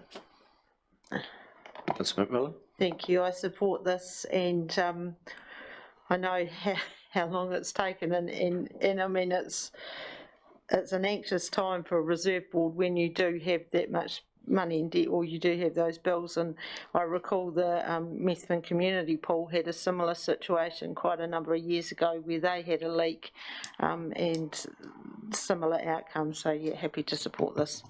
Further speakers for or against the motion? I'll read the motion. The council approves the write-off of $18,400 GST exclusive of excess water charges that have been charged to the Hines Reserve Board. I'll put the motion. I'm in favour. All in favour, please say aye. Against, carried. Thank you. Item number 8. Draft Play Active Recreation and Sport Strategy. Janice, come forward, thank you. We have that, I'm not sure what page you're on for that, councillors, will be a separate document. And Janice, any questions of Janice or anything further to add, Janice, to your report? Oh yes, thanks. Yep. Through you, Mr Mayor. Just really that this draft has been prepared with the local play, active recreation and sport sector, and what we are seeking now is for the public and community general feedback on this draft strategy. A consultation document has been prepared which does not introduce any new information from the draft. It's just a summary document, and we are hoping to get the priorities of the community for this document. I've got a couple of questions, Janice. Sure. On page, they're not numbered. It's how has the strategy been prepared? And you, key stakeholders were our whenua and the Ashburton District Council. Who on those 2 groups did you talk to?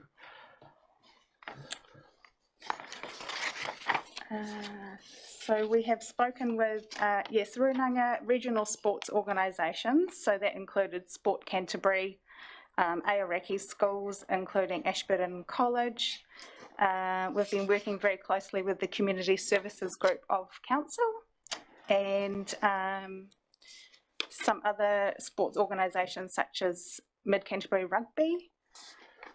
And there's a full list actually of all the stakeholders that we spoke with in the draft strategy. I think it's Appendix A. Yep.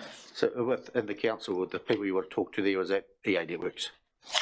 Yes, so Kate Fowler has been very closely overseeing this project. Right, okay, thanks. Councillor McMillan? Thank you. I've got a question and it's under goal 3. It's on my page 24 on Stella. And it's 3.4, the district's natural environment continues to provide new and unique play, active recreation and sport opportunities. And my question is, you've got Staveley Ice Rink Refrigeration Project in there, and explore ways to support, and it says led by ADC. Is that, because I noticed the other 3 are all something that ADC is leading already, but I didn't think that the Staveley Ice Rink project was something that ADC was, it wasn't led by us. So I'm just questioning why, I get why it's in there, but why it would say led by ADC. So through you, Mr. Mayor, so this one is one that's just come through as an example in our pre-engagement with the community, as something that the community would like to see Ashburton District Council take leadership on. However, the way in which we do that, we would have to explore that further. Whether it is led by the council or not, yeah. Councillor Cameron? I have a few questions, with your indulgence, please, Mr. Mayor. What resonates with me is the council recognises high value of play, active recreation and sport, and the importance of that to our community, and also the diversity aspect of it. I note that we have a considerable ethnic diversity, which is increasing in our community. So what are we currently doing in our strategy to recognise this, and how to get minority groups out enjoying recreational active, recreation? So through you, Mr. Mayor, currently we have Sport Canterbury sitting on the Welcoming Communities Advisory Group, and there are actions in the newly developed Welcoming Communities plan that encourage participation of former refugees and migrants as part of their belonging and inclusion into the community. Thank you. And that's, I think we've got some in there for some people for Maori and Pacifica, but I couldn't just see the other minority groups mentioned in the goals, but they may well be, and I might have missed them. The next thing is, we talked about creative solutions, and I can't see that coming up. Would that be as we develop the actions, would see the creative solutions coming out of that research? Am I leaping ahead beyond the plan, if you know what I mean, into the actual actions? Whereabouts, if I could just ask which page you're referring to? Stupidly, I did not bookmark them in my notes, but I'm on page 2 of my notes. It's not helping Janice at all. But my question is, what are we doing for creative solutions to get school-age children and other people out into active recreation? All right, so in the action plan on page 20, there's an objective which says that the local youth continue their involvement in play, active recreation and sport throughout secondary school, which was a key theme that came through from the workshop with the sector. And we were asked from that workshop to speak directly with secondary schools, and we spoke to the schools, and they and we also spoke to Sport Canterbury, and this is where we developed that there would be potentially these 3 actions next to that objective, which is to conduct some research identifying participation levels, which I believe is already being covered by a utilisation study. Specific actions to improve and measure the improvement of youth, So to begin with, that would be measuring the participation of youth. And the EA Network Centre put forward an action to explore ways to partner with the Youth Council and other youth organisations. Sure, Hope that answered your thank you, question. sure. I note that in the report, it talks about our demographics are changing and that a population growth is increasing between, I think it was 46 and 64, but mainly where our older population of greater than 65 are increasing. And that we need to have activities to get people more into active recreation, like aggressively walking as opposed to playing sport for that age group. I noticed in the report. And I do also note that most people that play sport in this community are the 0 to 14-year-olds, which is important, but they're actually declining in terms of their proportion of our demographic. I also note that we've pushed back the promenade and the new access into the domain, which would have provided an opportunity for active sport. So my point is, in a roundabout way, we need to make sure that all our policies and strategies are aligned, because by pushing back that promenade, we're in theory reducing an opportunity for people to walk down the side of the domain without getting run over, because there's no footpath down there. I also, one more comment, and we also know that how important it is for older people to be involved in active exercise, because it improves social connectivity, which reduces loneliness, and loneliness is a big marker of, morbidity and mortality. The other thing is goal 3, this is my last comment, there's a remark there about doing a marketing plan. I can't see it, but it's in there somewhere. Surely we've got a marketing plan, haven't we? Does this just mean updating the marketing plan? Goal 3, implement a marketing plan. Obviously, there is one it's implementing. Go on, Janice. Yes, I can answer that. Thank you, through you, Mr. Mayor. The EA Network Centre is currently undertaking some research alongside its utilisation study as to how to increase participation to the facility, looking at different ways to market and promote the centre, and looking at the structure of fees, etc. Okay, so there currently isn't not one in place. There isn't a marketing plan in place currently. Steve? Steve? Yeah, thank you, Mayor Neil. Just to clarify, no, that's currently underway right now, the business and marketing plan. Following on from that will be the utilisation study. Mayor Neil, just to sort of clarify, the strategy, the draft strategy that's put out, a lot of what is put into the potential draft actions and who's going to lead it is really only from those key stakeholders that we've engaged with now. It'll go out to the public, and with submissions that'll come in, things could change around quite a bit. We're hoping that we will hear from some of the more minority cultural groups in the district to find out what actually do they need and how do they think we should do this. So a lot of what the strategy is at this stage is a prompting point to get more community feedback about what it means for them. Thank you. Councillor Lovett. I was just going to page 23, you've 1 to 2, the youth involvement, and you've got the Youth Council mentioned there. With only 7 members, I don't know what value, they could really add. Are you better to try and work with the YMCA there, because they've got a big coverage right through the district? And the other one I had, it's got a couple of questions here. Answer the first one first. Oh, sorry. We can add that in. Yes, thank you. And page 24, explore the development in it, EA Networks, and you've got I see a scooter track sitting in there. I was wondering whether that could be kind of upgraded to as a skate, another big skate park like Methan's. We talked about that this morning. And the other question I had was like... We'll get an answer to that one before you go to the next one. A scooter track, a skate park track, is it 2 different things? What we heard through you, Mr. Mayor, what we heard through the workshops was a desire for something slightly alternative to the existing skate park. That was a little bit more friendly for all ages. Thank you. Yep. Yeah, Third question. There. that's exactly what I want. Now, the other question is, where does Lake Hood sit in with this? Because I know there's a lot of activities down there with all the school-age kids sailing down there. There's clubs down there. Does that come under this, or are they quite separate? All the activities at Lake Hood, where does it fit in their plans? Not too sure. Is it something that you'd like to see added into the strategy somewhere in the action plan?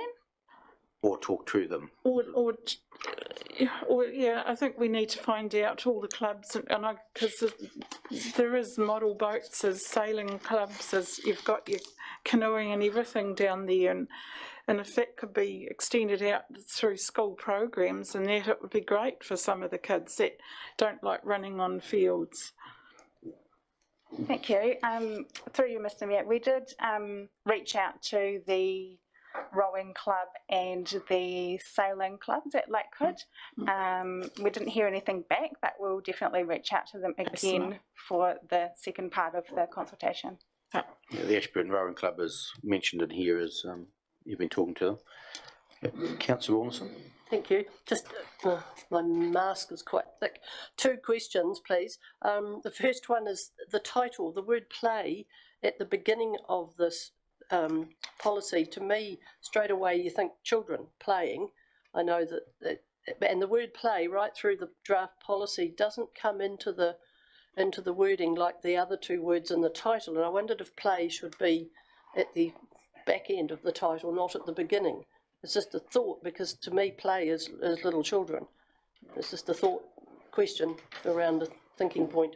It's not something I expect a direct answer to. Thank you. Thank you. Yes, that's through you, Mr. Mayor. That was quite a discussion point actually at our workshop.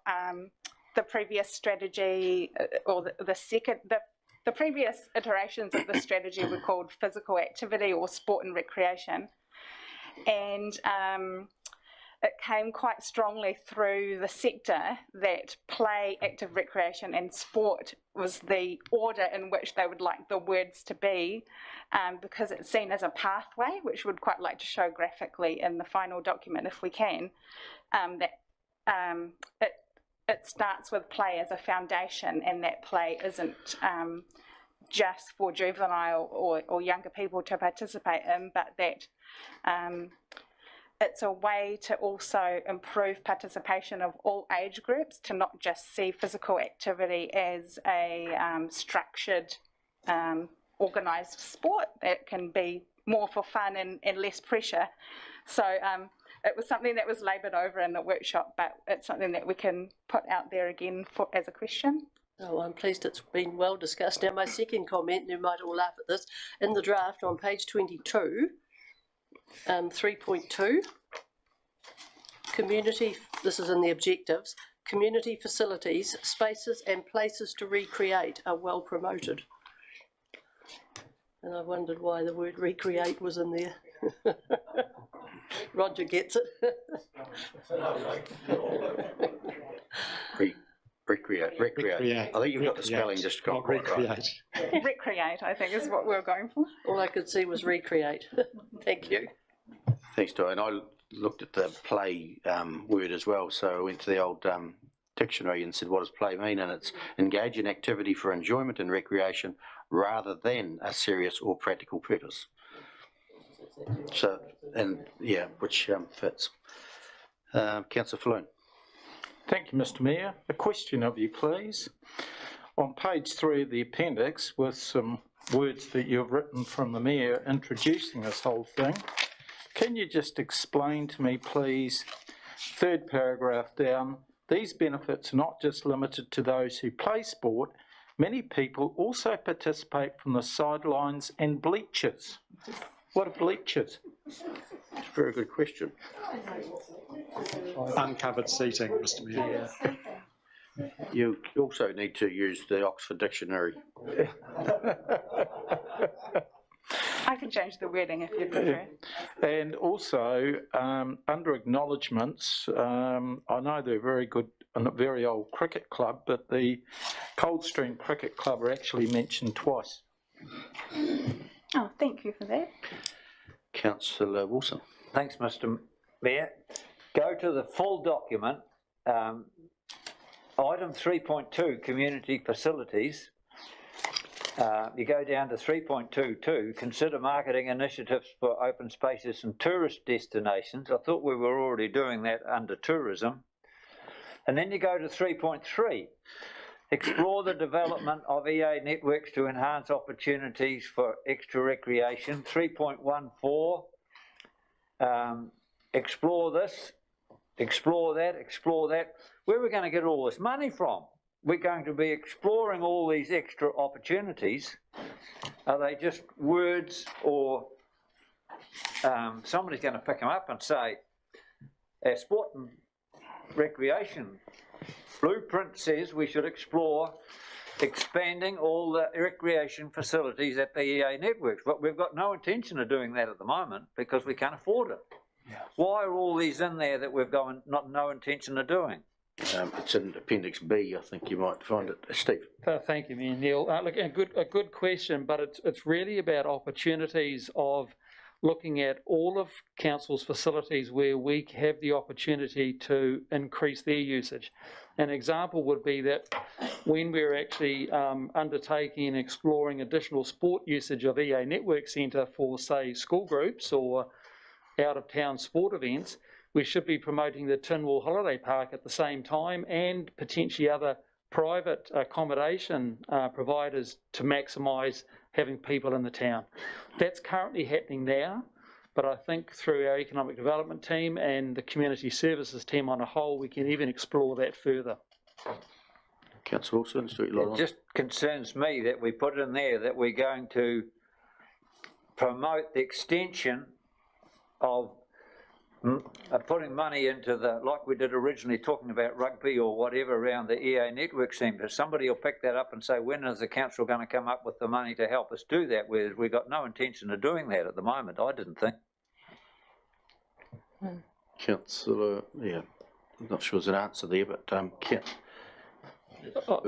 unless you do it in existing budgets. Yeah, exactly, and it's happening now. We're promoting Mount Hutt Memorial Hall for events where we previously didn't do. So it's happening now. Existing budgets. It's not about spending more money. It's about looking for opportunities to promote council's facilities further. Councillor McMillan. Thank you. That probably leads into my question, because similar to Councillor Lovett, where she's mentioned Lakehood, this kind of feels like it's a real Ashburton Township kind of document. It doesn't sort of spill out to the district, and I think we've got some really good domains and reserve boards, and we've got a lot of local pools, etc., that could be incorporated into this, and sort of mention that we want to support those and keep them in good condition, etc. And the other thing is and that 3.3.1 about the scooter track, walkway, etc.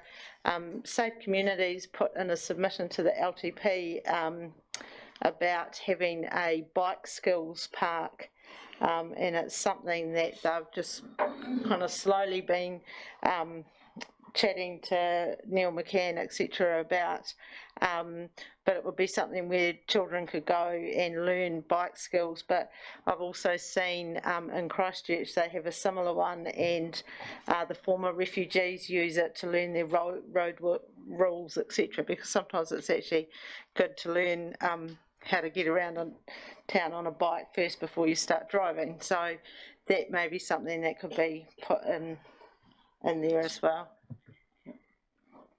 Councillor Cameron. Just a quick question through the chair. With regards to resourcing for the strategy, do we have any indication of what the resourcing would cost for the implementation of the strategy and the ongoing resource commitment? Through you, Mr. Mayor, no, we don't at this stage. And any resourcing still has to flow through council's normal annual plan or LTP process. And I think that's picking up on, but there are existing budgets for some of this, some of the work, but projects like the potential sports fields at the beside the Air Network Centre, council took that out of the current long-term plan. You might remember a submission from Sport Mid Canterbury suggesting that we put it back in. Council didn't decide to do that at this stage. So if there's to be any development down there of any sort, it will require resource allocation through an appropriate planning process. Yeah. So if I can confirm, current resourcing allows for the activities currently in the strategic plan going out for consultation, but anything coming out of that consultation to say, I don't know, just dragging something out, like covering the latest netball exercise court or whatever, would have to come back to council for extra dollars to do that.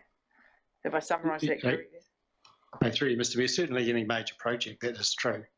There may be other initiatives that come through this process that can be accommodated in existing budgets, and particularly some of the promotion and support and working with kind of actions. Many can probably be accommodated within existing resources. But when we start looking at infrastructure and projects, then they will need to have resource allocated to them. Thank you. And I've just got one additional question. With regards to the actions in the plan, for example, I'll go back to the marketing plan. Is there a timeline on that? I didn't see any. I mean, I understand it's a long-term plan, but do we have or is it too detailed yet to get year 1, year 2, year 3, year 4? You know, are we waiting for consultation for that? Through you, Mr. Mayor. So our intention with the consultation is to seek rankings on the 12 objectives from the community to find out which ones are a priority for them. In terms of the marketing plan specifically, I believe that's underway, but I can't comment on the timeline when that's due. Sure. I think that would be good to have some timelines in there so people can give comment on, if they don't know what they're commenting on, it's quite hard to give reasonable comment. You know, if you don't know if something's going to happen in the next 10 years, you might leave it, and if something's going to happen in 2 years, you might make a comment on it. Well, that'll be in the submission, I think, for the feedback. Janice, I have a question under all the people you contacted, and Crozier Turkey sticks out as, I'm not sure what sport that is.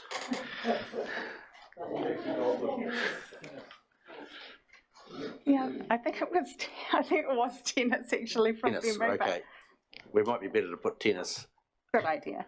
Yeah, and I think for Hamish, the vibe I feel is coming through is that we don't want any more staff employed if we have the strategy to start implementing all these things, unless it can be done within existing budgets. But that's not what it says in Appendix B, where it says the group will consist of council staff and key stakeholders.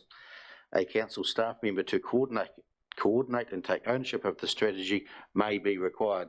So we don't, I think, from here, don't get so far down the track that we're committed to a staff member when we didn't really want one. Thank you for that observation. I haven't heard council talk about that staff potential resource in this debate, but you may well be right. I guess what we're signalling here is that if we got overwhelming feedback from the community that this council should be doing more in the sport and rec space, then we're signalling that there may be resource implications, like staff implications for us. So it was really a way of signalling a response, if you like, to the feedback we may get. Council is already a significant funder of Sport Mid Canterbury. Yeah. And I think up till now we have regarded Sport Mid Canterbury as the agency to promote sport and recreation on behalf of council. So there's a whole lot of implications, I guess, of a more active strategy around sport and rec that sees this council take a greater leadership role in conjunction with Sport Mid Canterbury. And I guess we're signalling if that was council's intention, because the feedback from the community was so overwhelmingly that we should be doing more, then there may be resource implications for us. And if that stopped council from adopting a particular action plan, then that would be the outcome. Yeah, so let's wait. But we're just conscious we don't have a sport and rec department. We've got an open spaces group that are primarily maintaining assets, We've got the EA Network Centre, which is running a facility but has an interest in this area. We've got a community services group that has an interest in this area, and our own policy people can see the merits of this an updated strategy. But we don't, like many councils, have a sport and rec team to actively do the work, and that's the role that Sport Mid Canterbury takes on our behalf currently. And we fund them accordingly. So let's park that funding issue until we have the submissions and the hearing and see what comes out with the strategy. And see what flows from there. Councillor McMillan. I was just going to move if there was the recommendation, if there was no other questions. Further questions? Liz, Councillor McMillan moved. Second. Seconder, Councillor Lovett. Open for debate. Angus, Councillor Mackay. Mr Mayor, I read that the recommendation is to adopt a draft play, active recreation and sport strategy for public consultation. Can I say, in my opinion, that this is one of the better drafts that I have seen recently, because it asks lots of questions which will tempt the public to make comment on what they actually may want. I think from the way I heard the questions, I think people are reading too much into it, that because it's a draft for the public to have their say that we're already funding the damn thing. We're not. This might narrow down where we actually fund in the future for future long-term plans. I think it's brilliantly written in the way it asks the questions, asks what to highlight, asks what to put in order. I recommend that everyone read this strategy as a strategy and as a draft and answer the questions. Further speakers for or against? I'll put the motion. I'm in favour. All in favour, please say aye. Against, carried. Thank you, Janice. That's out for consultation. Council, we might break there now for a cup of tea. We've had a really busy afternoon. Haven't got too many items, but we are getting there. 3:30 we'll come back. Thank you.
Welcome back, everybody.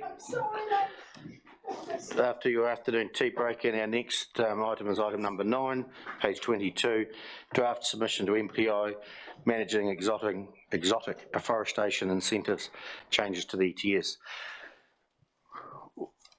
We have staff here to answer any questions of the report or the submission.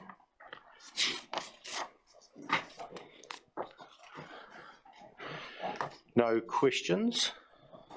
Or have you all got it up, waiting for you to get it all up on screen?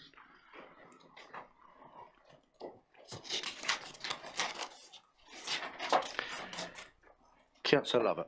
I was just going to ask, I've sort of read the submission and wondering amongst their comments, does MPI ever consider where these forests are being planted? Can people just plant them anywhere? Because being down south in the weekend, I was shown a spot where there's a whole lot of trees have been planted.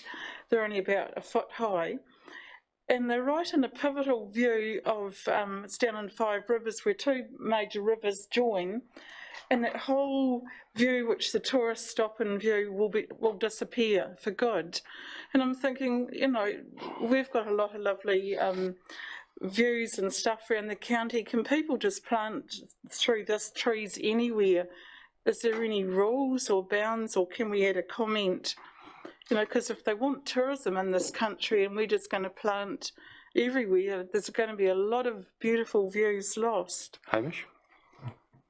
Thank you, Mr. Mayor. My understanding, that's a planning matter. So the Resource Management Act takes into account the amenity values of a activity on the land. I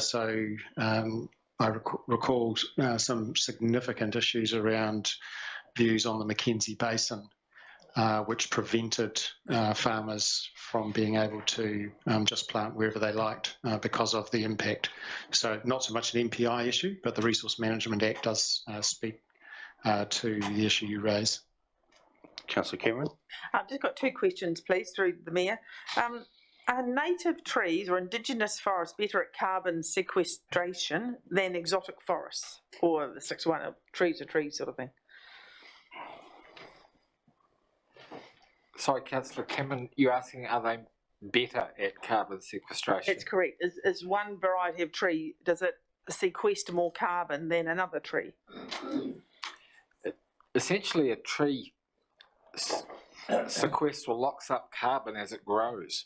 Trees that grow fast, like pine trees, lock up carbon more quickly than very slow growing trees, like many of our Indigenous trees in New Zealand. So that's the difference, essentially. And then that's my next question. When you fell the tree and it's built into a house, the carbon is in the planks of wood. Is there any, and then if it's burnt, the carbon is released into the atmosphere. Is there any loss of carbon from chopping the tree down and putting it into a house?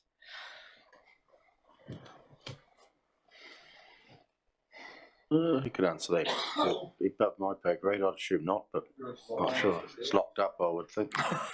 Who knows? But I think this is all about... Other than that part of the mass of the tree that is a byproduct of the milling, yes. The timber, the carbon in the timber remains in the house. And I think in this submission there's a reference to issues like the carbon that gets locked up in houses being a yes. matter that should be pursued at international. That's why I brought it up, yeah. Okay. Can I just, by way of an introductory remark, explain that our colleagues Mel Newman and Terry O'Neill would have been sitting in these chairs. However, Terry had a long-standing leave in the North Island, which coincided with this being the last council meeting before the submission must be lodged with MPI on the 22nd of April. And Mel has, her household became a bit of a COVID hotspot when her partner Zach contracted COVID-19, and now Mel has followed suit. And from what I gather from emails from Mel, she's doing it pretty tough. So Mel couldn't be here today because of that darned pandemic. Colin and I have done our best in the half a day or so to familiarise ourselves with the submission we'll do our best to answer questions, but we're not as familiar as either Mel or Terry with the content. I'm sure the B team will do okay. I think it's important that we put the right tree in the right place. Is the crux of this. Councillor Latham. Thank you, Mr. Mayor. I agree. It's important to put the right tree in the right place. And paragraph number 33 in the concluding comments about supporting the intentions of the proposal, we have some concern about the impacts that may arise. And we talk about Douglas fir and redwoods on marginal land should be encouraged, but if we get marginal land around the coast or somewhere like that, then I don't think they'll go too well. You really got to get above 250 metres above sea level to get those trees to do. But I like the submission. Okay, further questions, or someone like to move the recommendation? Councillor Falloon. I'd like to move the recommendation. Seconded. Councillor Brown. Open for debate, discussion. There being none, I'll put the motion on in favour. All in favour, please say aye. Gets carried. Thank you. Thank you, fellas. Next item, CDM, appointment of CDEM local controllers. Jane, welcome.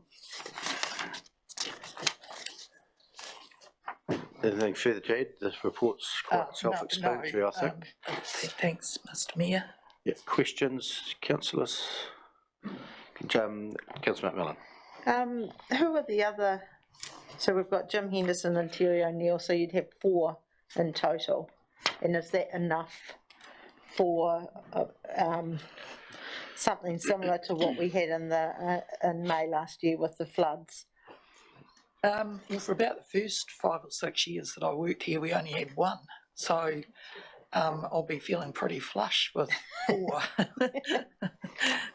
I think it's obviously advantageous if you've got more, if you get stuck with a prolonged event. I mean, a short event's not so bad, but when you're trying to man shifts for a few days, that's where having 4 would be really good. So, yeah, it should. I just remember in the floods, like, the controllers were doing 12-hour shifts, and it was pretty busy in here, and they were long days. So yeah, just 4's great, but thank you. So I'd like to move the recommendation. Councillor Rawlinson, Councillor McMillan. Open for debate. I'll put the motion in favour. All in favour, please say aye. Against, carried. Thank you. Item number 11, Economic Development Quarterly Report, January, February, March 2022. Welcome, Simon. Anything further to add to your report? No, just the report's based around the current 7 pillars that we have in the economic development strategy. Obviously, you're aware that those are being renewed, and a lot of the work that's been undertaken in this period is meeting with the community and looking to see how we reshape those to be more relevant for today's times rather than the 2017 that the past strategy is from.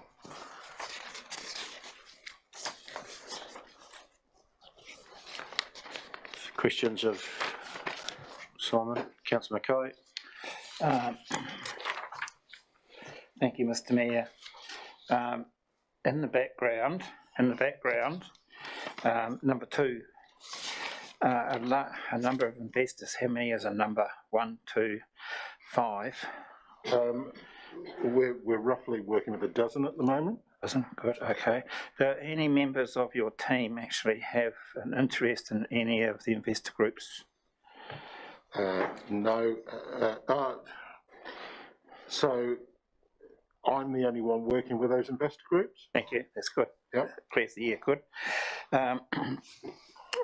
Number 4, how many workshops do you think you've had? I need to get back to you on that, Angus. It's been ongoing through the last 2 or 3 months. Okay. The flow chart, is that public knowledge in number 8? No, it'll be an internal council document, given as just a but it's really making sure our customer service is really good to these people looking to establish. So council, from coming in, council are really slick at how they deal with investors. It's just and new business development. What we're just trying to create is a streamlined process that we make sure that we don't drop balls and we deliver exceptional customer service to these people that are looking to build new businesses or invest in our region. Okay, I think it's the final one. Pillar 7, page 38, connecting and supporting infrastructure. Acknowledging Ashburton District's reliance on key infrastructure, roading and telecommunications. What on earth, in paragraph 30, has the Mid-Canterbury Catchment Collective got to do with that, and who are they and why are we giving them credence? Okay, so there are a range of groups, I understand, doing various bits of work in the district. Sorry, I missed that. Sorry, there are various groups doing various projects in the district. The Catchment Collective, I understand, is Ange Kushney's group. I'd need to get some more detail for you in terms of who and what they are. They have been collating data to help make better decisions, and they approached Richard because of Richard's background in putting together repositories of data sets. So Richard's been helping them just shape their thinking. We're not involved in actually delivering the project. It's just been assisting a community group to make some traction. So to go back to connecting and supporting infrastructure, acknowledging Ashburton's district reliance on key infrastructure like roading and telecommunications, how on earth do they fit in on what you just said? So it's been one of the challenges with the 7 pillars to fit some of our activity into some of the pillars. I think from an infrastructure perspective, yes, there is hard infrastructure, but there is also some softer infrastructure that, much like travelling down a road, having a knowledge warehouse or an electronic data store is, could be determined as infrastructure, and that's the route we've taken. If you prefer we didn't refer to this type of thing as infrastructure, I'm happy to take your direction. Well, I'm actually questioning this, and my question still is, do they have a mortgage on all the information on catchments? Because I thought there was an organisation called NIWA, government funded, and does work for private individuals as government. There's what you call the Canterbury Regional Council, which is commonly called ECAN, and the Ashburton District Council have vast stores of knowledge. So my question is, why are we giving these people so much credence? Oh, sorry, I forgot the irrigation companies as well. So my understanding is... And Forest and Bird I forgot as well, yeah. Yeah, so my understanding on this group is that they're a body that's made up of a number of those organisations. But as I say, I can find out a little bit more detail for you, Angus, and get that. We're not paying them lots of credence. We're just simply using a staff member's knowledge to assist them to not make the mistakes that many people that do this kind of thing make. And I think he spent half an hour on the phone, helping these people to date. So we're not talking big investments from a council perspective. We're just simply assisting a community agency that's trying to do something.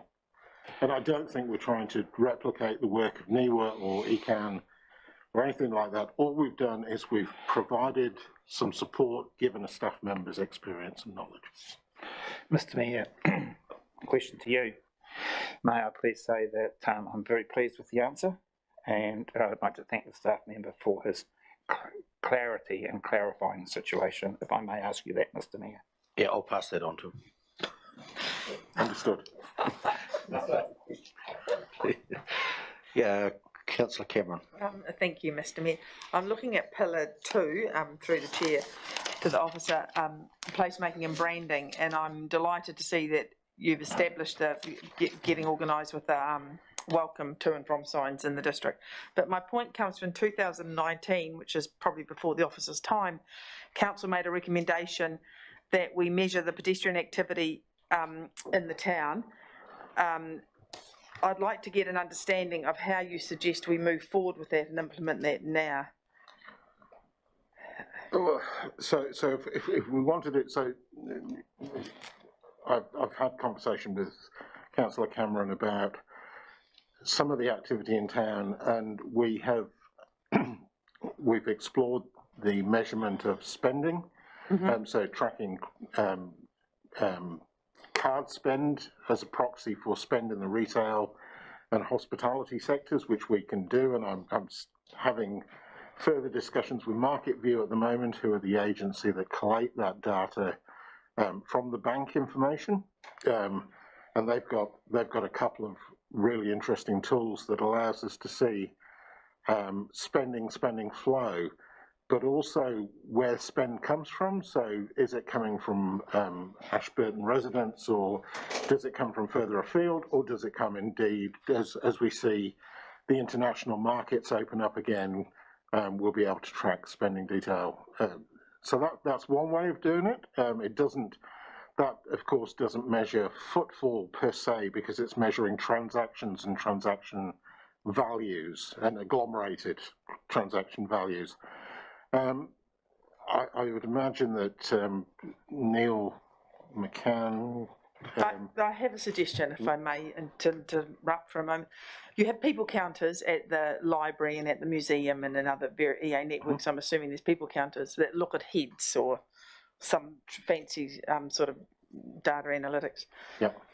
I don't know what these people counters cost, but I think it is important that we do implement some sort of pedestrian count as per our resolution of 3 years ago in the town, so that we can see what works for the town in terms of your activity in the economic space, in terms of activity undertaken by the people that work and live and play in the town, and also we can inform the landlords and the tenants of what's useful in the town. So my question is to you, would they be useful not only at the museum and the art gallery, but would they be useful to add 1 or 2 people counters, those bellwethery things, to the town? Undoubtedly, but they come at a cost, and I think that's my question. Neil will be able to answer that better than I can. Neil? Yeah, what I can answer is when we had the discussion previously, we did consider that our parking sensors would provide some data on activity, but it clearly won't measure people. It's just activity of vehicles coming in and going, and we only had data up to when the CBD work started. So the only way, if we are wanting, if council does want pedestrian counts, we do have pedestrian counters in some of our facilities, and if council chooses to consider putting those in town, other towns do have some. It's something that would need to be budgeted for, but it hasn't been budgeted for at the moment. Can I ask one additional question, please? I don't understand through the chair what these things look like, but on the internet, they're little things about the size of this jug, and you stick them up, and then you have the analytics goes back to a cell phone or a PC or whatever. Could you not borrow one from the museum for 2 days to shove in the town for 2 days, take a measure, take it back to the museum, and then 6 months later do it again? Yeah, my understanding is that they're quite different instruments that you'd use indoors to outdoors. And there are some very sophisticated pieces of technology that you can basically get put video cameras up and count people. The question I'd ask though on counting pedestrian traffic is what's the value that we're trying to assess in capturing pedestrian traffic? So are we just interested in who's walking around, or are we actually interested in the activity that they're doing and the money they're spending? Because from an economic perspective, having a vibrant town is good, but it's no good if people are just wandering around not spending anything. So I think we can perhaps capture what or at least the start of what you're looking for with the spend data, rather than, It's, if I may interrupt again, it's not what I was looking for, it was a council resolution in 2019, so it's the council was looking for it. Okay. And we were looking for, at that time, a pedestrian count, that we have had significant problems with spend data from motels and hotels and all sorts of things, and skewed dramatically by buying big equipment or supermarket shopping during COVID and all that sort of thing.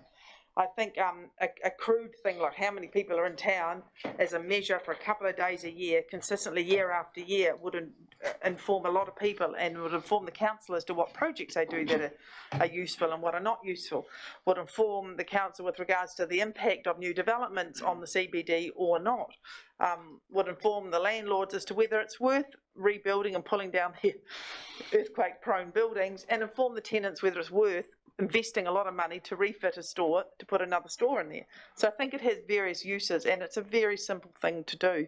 And to complicate it with economic measures is fine, but I think we would be grateful, or the council, if I can speak on behalf of the resolution, would be grateful for anything, because it's been a long time of nothing. Steve? Thank you, Mayor Neil. Just to clarify, I've had quite a bit of experience in outside people counters and bike counters on a major cycle network up north.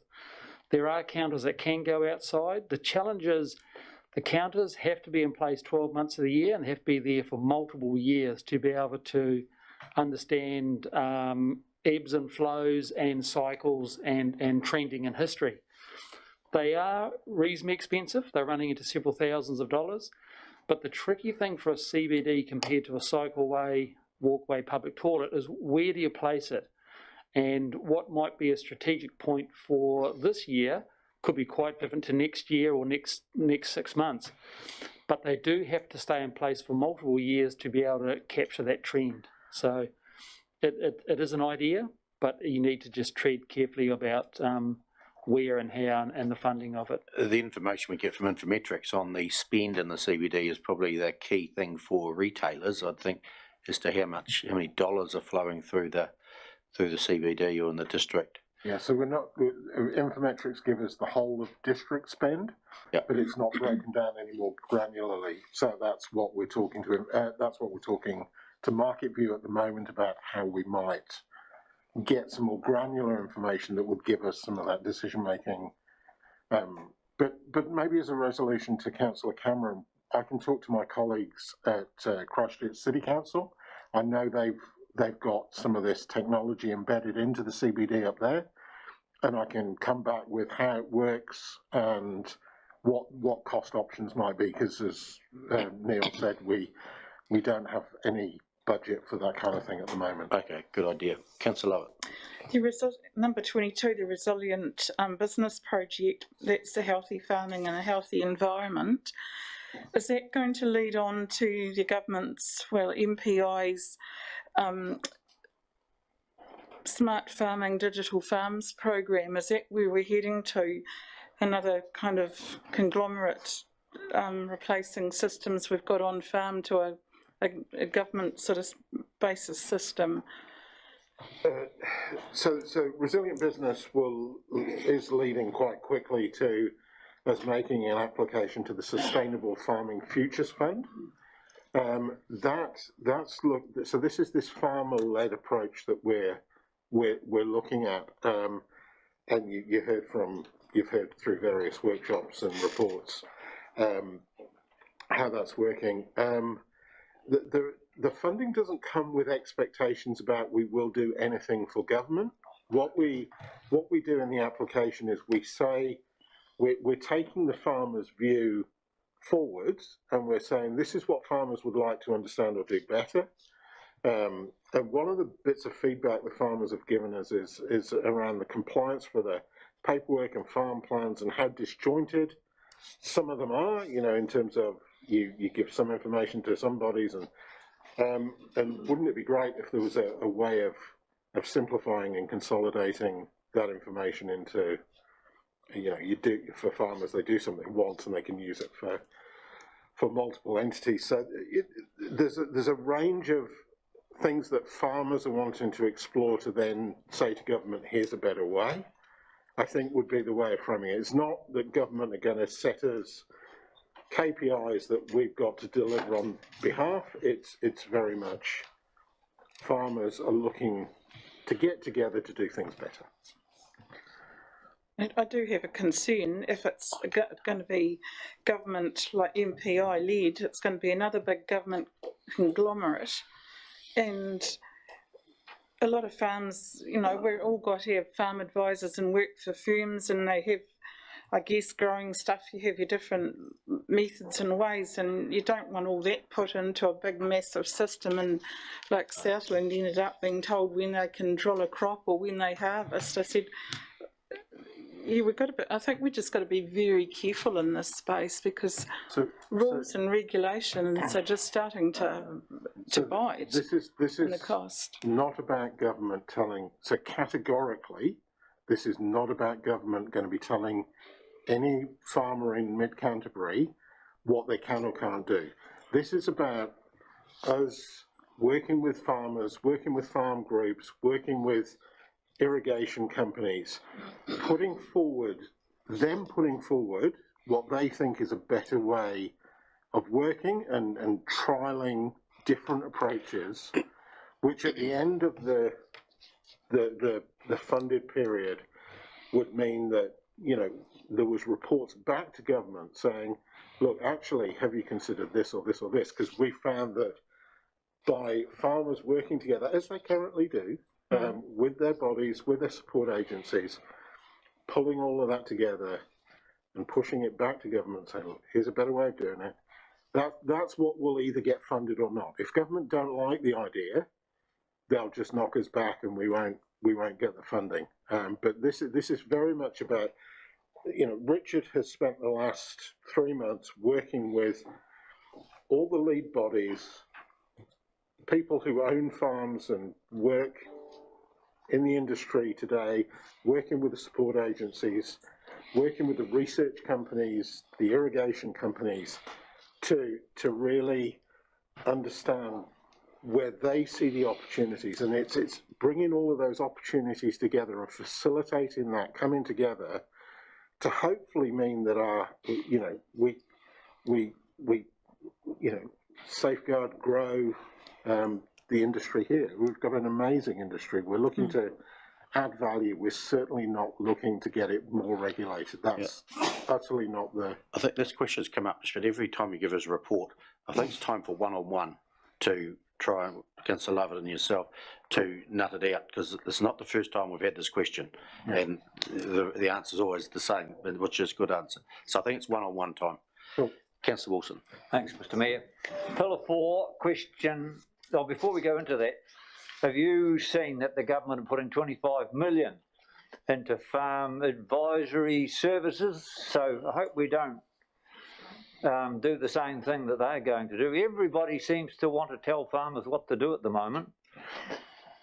Number 20, could you give me a list of the farm focus groups, please, that are going to have a fair bit of input into our strategy? I asked this the other day and nobody seemed to know who they were.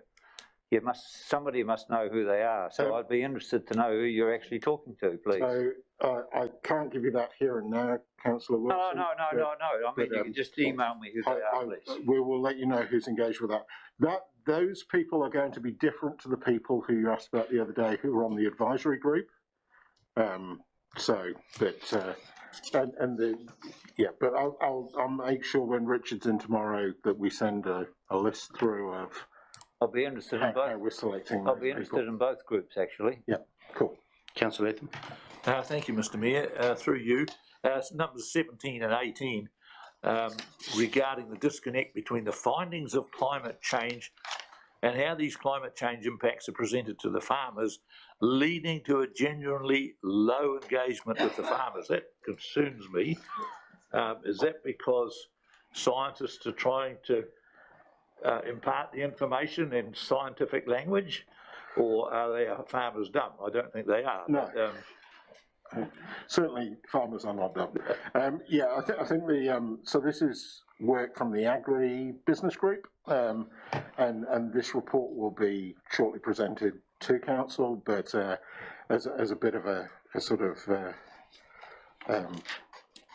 bit of a foresight into that, this is one of the things that the report really drills into, that the scientific community are quite insular, and they're you know, seemingly they communicate well amongst themselves, but when it comes down to tangible activity that can be translated onto farm, there is a real disconnect with what they're saying and what how farmers want to digest the information, I guess, is one of the findings that's come out of that report. So, we'll get the report to you as soon as it's finalised. Thank you. Thanks. Councillor Mackay. My question is, Mr. Mayor, is there a possibility that these farmers have studied climate change more than what we think they have done and come up with a conclusion? Because there are scientists on all sides on this subject. It's entirely possible. We commissioned the agri-business group to go and look at what was available and to come back with how they saw the I guess the playing field. So we haven't asked, we haven't applied any judgments or to the information as to its effectiveness or not, or the level of capability of the authors or the end users. We've got, you know, this is just one of the findings that's come out as being, there seemingly is a disconnect at the moment, and I think we'd need to get the agribusiness group in to drill down into what led to that recommendation, or that led to that observation, to understand that more.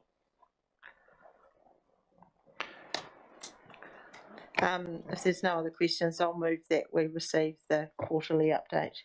Thanks. Moved Councillor McMillan, seconded Councillor Brown. Home for debate, discussion. I think we've got a lot of reports coming on these pillars, I think, in the next quarter, so it may even be worthwhile workshopping it rather than running it through the council meeting first, but we'll take that very close to the time with the information that's coming. Any further debate, discussion? If not, I'll put the motion. I'm in favour. All in favour, please say aye. Carried. Thank you. Item number 12, allocation of Sport New Zealand Rural Travel Fund 21-22. Clear.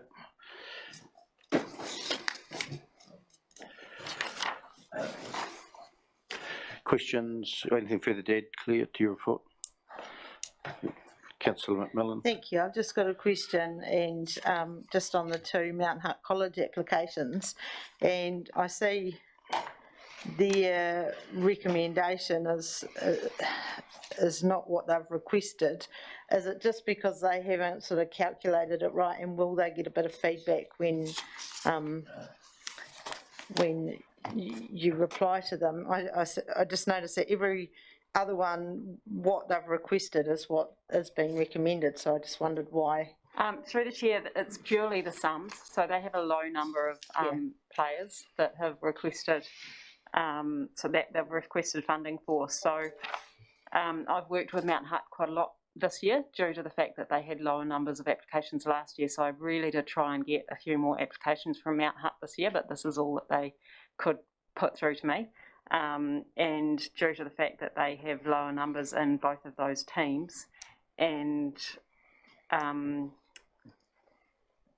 it's just the calculations for funding. So the council is welcome to increase that funding. There is extra funding there in that pool, so it is it's up to you. Thank you. Councillor Cameron. This is all. Is this for youth sport or children or younger people sport? I can't see any applications made for like bowling clubs or. Yes, through the chair, it's just for youth, for under 18. Is there under 18? Thank you. Is there an equivalent for over 18s or not? Not that I know of.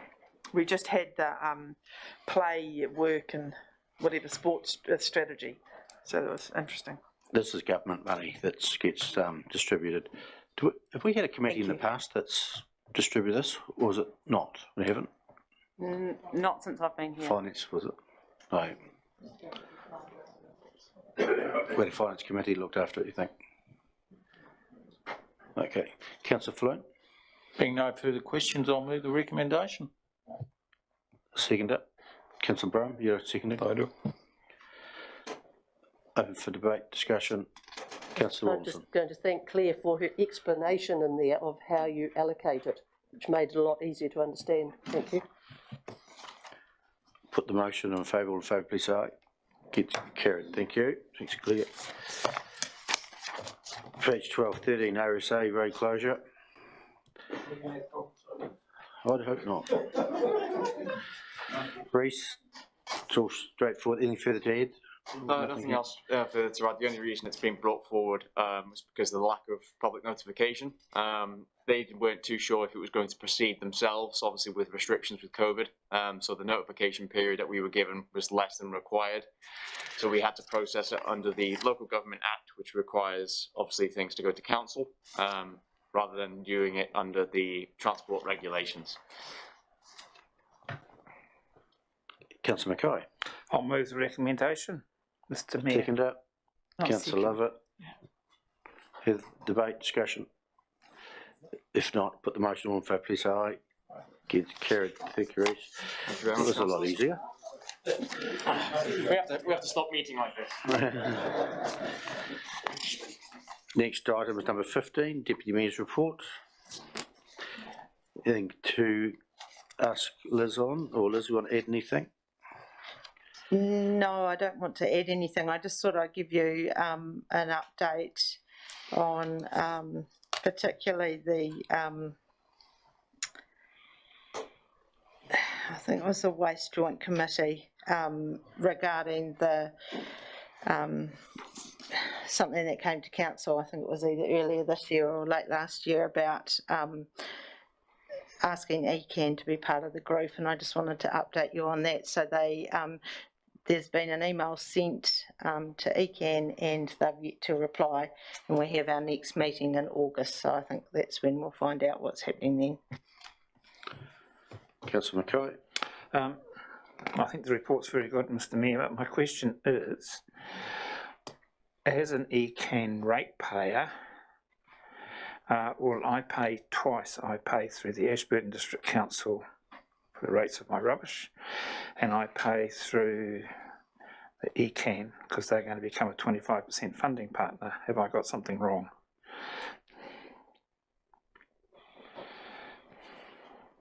Unsure. Turning light off. The only cost that I've been aware of is that if ECAN join, it'll cost us an extra $2,000, whereas if they don't join, it'll cost us $4,000. So that's the information that I've been given.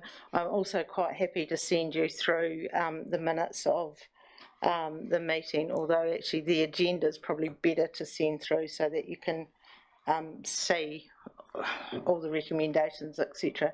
So I'm happy to send through those if you want to have a look at it. Councillor Wilson. Yeah, thanks, Mr Mayor. Page 53, 54, Liz, can you explain some of that charge about the fourth bullet point down? Paid if they've been charged on average per tonne, all councils combined, based on full loads, Ashburton, Selwyn District individual full loads, average full loads will be a transport cost shared between Christchurch and Waimak. What's happening? Are we being charged for full loads when they're not full loads?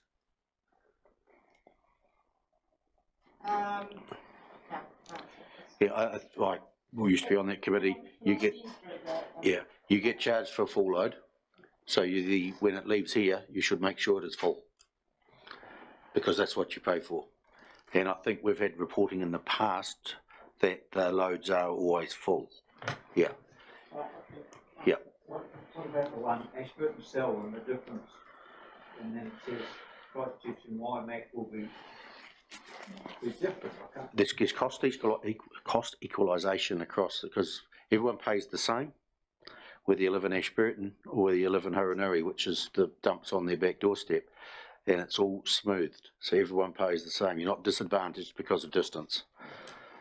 So one subsidises the other. Christchurch City would subsidise Ashburton's, as would Waimakariri, to a small amount. Councillor Mackay. I'd like to thank the Deputy Mayor for her concise answer. My other question is, in number 2 on page 54, it's going to increase from 112 to 192,000 and be adjusted annually for inflation. What will the inflation figure be?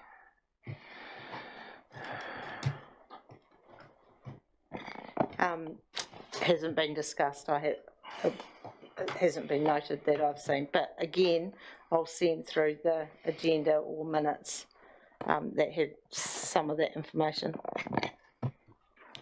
Councillor Flynn. Yeah, I just find it slightly weird that they're going to adjust future dividend payments to participating territorial authorities to those 5, 6 following bullet points. I would have thought a dividend was based upon the profits and your shareholding in the underlying entity. Here, they're moving it away, and basically those 6 bullet points, that should be in what they're charging each council for dealing with their rubbish. Should have nothing at all to do with dividend payments. So if I can answer that, what happens is we get obviously allocated a dividend, but because, as the Mayor explained, that we have a bigger travelling cost to go from Ashburton and Selwyn as well to take the rubbish up to Cape Valley. So Waimakariri Council and Christchurch City Council subsidise those payments, so then they're added to our dividend, if that makes sense. Does that make sense? Yep. I will, I mean, I was trying to simplify this report. Don't think I'll do one of these again, because I think it might be easier to send you through the agenda and the minutes so you can actually see all the details, because it is very hard to and we only have 2 meetings a year. Yeah. Would you like to move the report? I will. Second it. Councillor Rawlinson. Any further discussion? Put the motion in favour. All in favour, please say aye. Carried. Okay. Mayor's report. I'll just add the RDR diversion race on the whatever date that was. Went to the open day up. I think you all went and had a look at the fish screen, new fish screen, which is a very fine piece of machinery kit, which is going to be livened up in the next couple of weeks, and the banks are going to be removed and the water's going to start flowing through it, and the true testing of it will happen as to how effective it is. I think looking at it, it'll be pretty effective, all right. Nothing will get through there, but $17 million later, which is a huge amount, but the cost of doing business today. Shared between the generator and the farmers and the council, being irrigation water, generation water and stock water. All in cost is shared by usage. So anything on the Mayor's report? If not, I'll move. Oh, Councillor Mackay. Thank you, Mr. Mayor. I see you met with our local constituency member of Parliament yesterday. Did she have anything to shine a guiding light on Three Waters? No, we had a discussion on Three Waters, and I put our perspective on the Ashburton District Council's perspective on Three Waters. She listened and took it in. And yeah, we had a discussion, but I think you'll know the view, which is the company view, so that won't change. Yep, but put our position. Councillor Lovett. I'm just going to be at the meeting on the 11th of April with the Southern Parallel Sports Campus. Are they still planning to do what we saw the original plans down by Lake Cod, or yeah, nothing's happened? Got a new piece of land that they're working on, which will require some consenting on it. It may prove difficult to get those consents, but you know, consents only cost time and money. So they're progressing with that, and yeah, it'll flow through the normal channels. It'll flow through. So yep, they are still adamant that they would like to set it up. Yep. Anything further? If not, I'll move the Mayor's report. We receive the Mayor's report. Seconder, Councillor Brown. All in favour, please say aye. Gets carried. I think that takes us to the end of the open part of business, so I'll move that we move out of committee. Seconder, Councillor Brown. All in favour, please say aye. Thank you. We'll just wait for a second or two.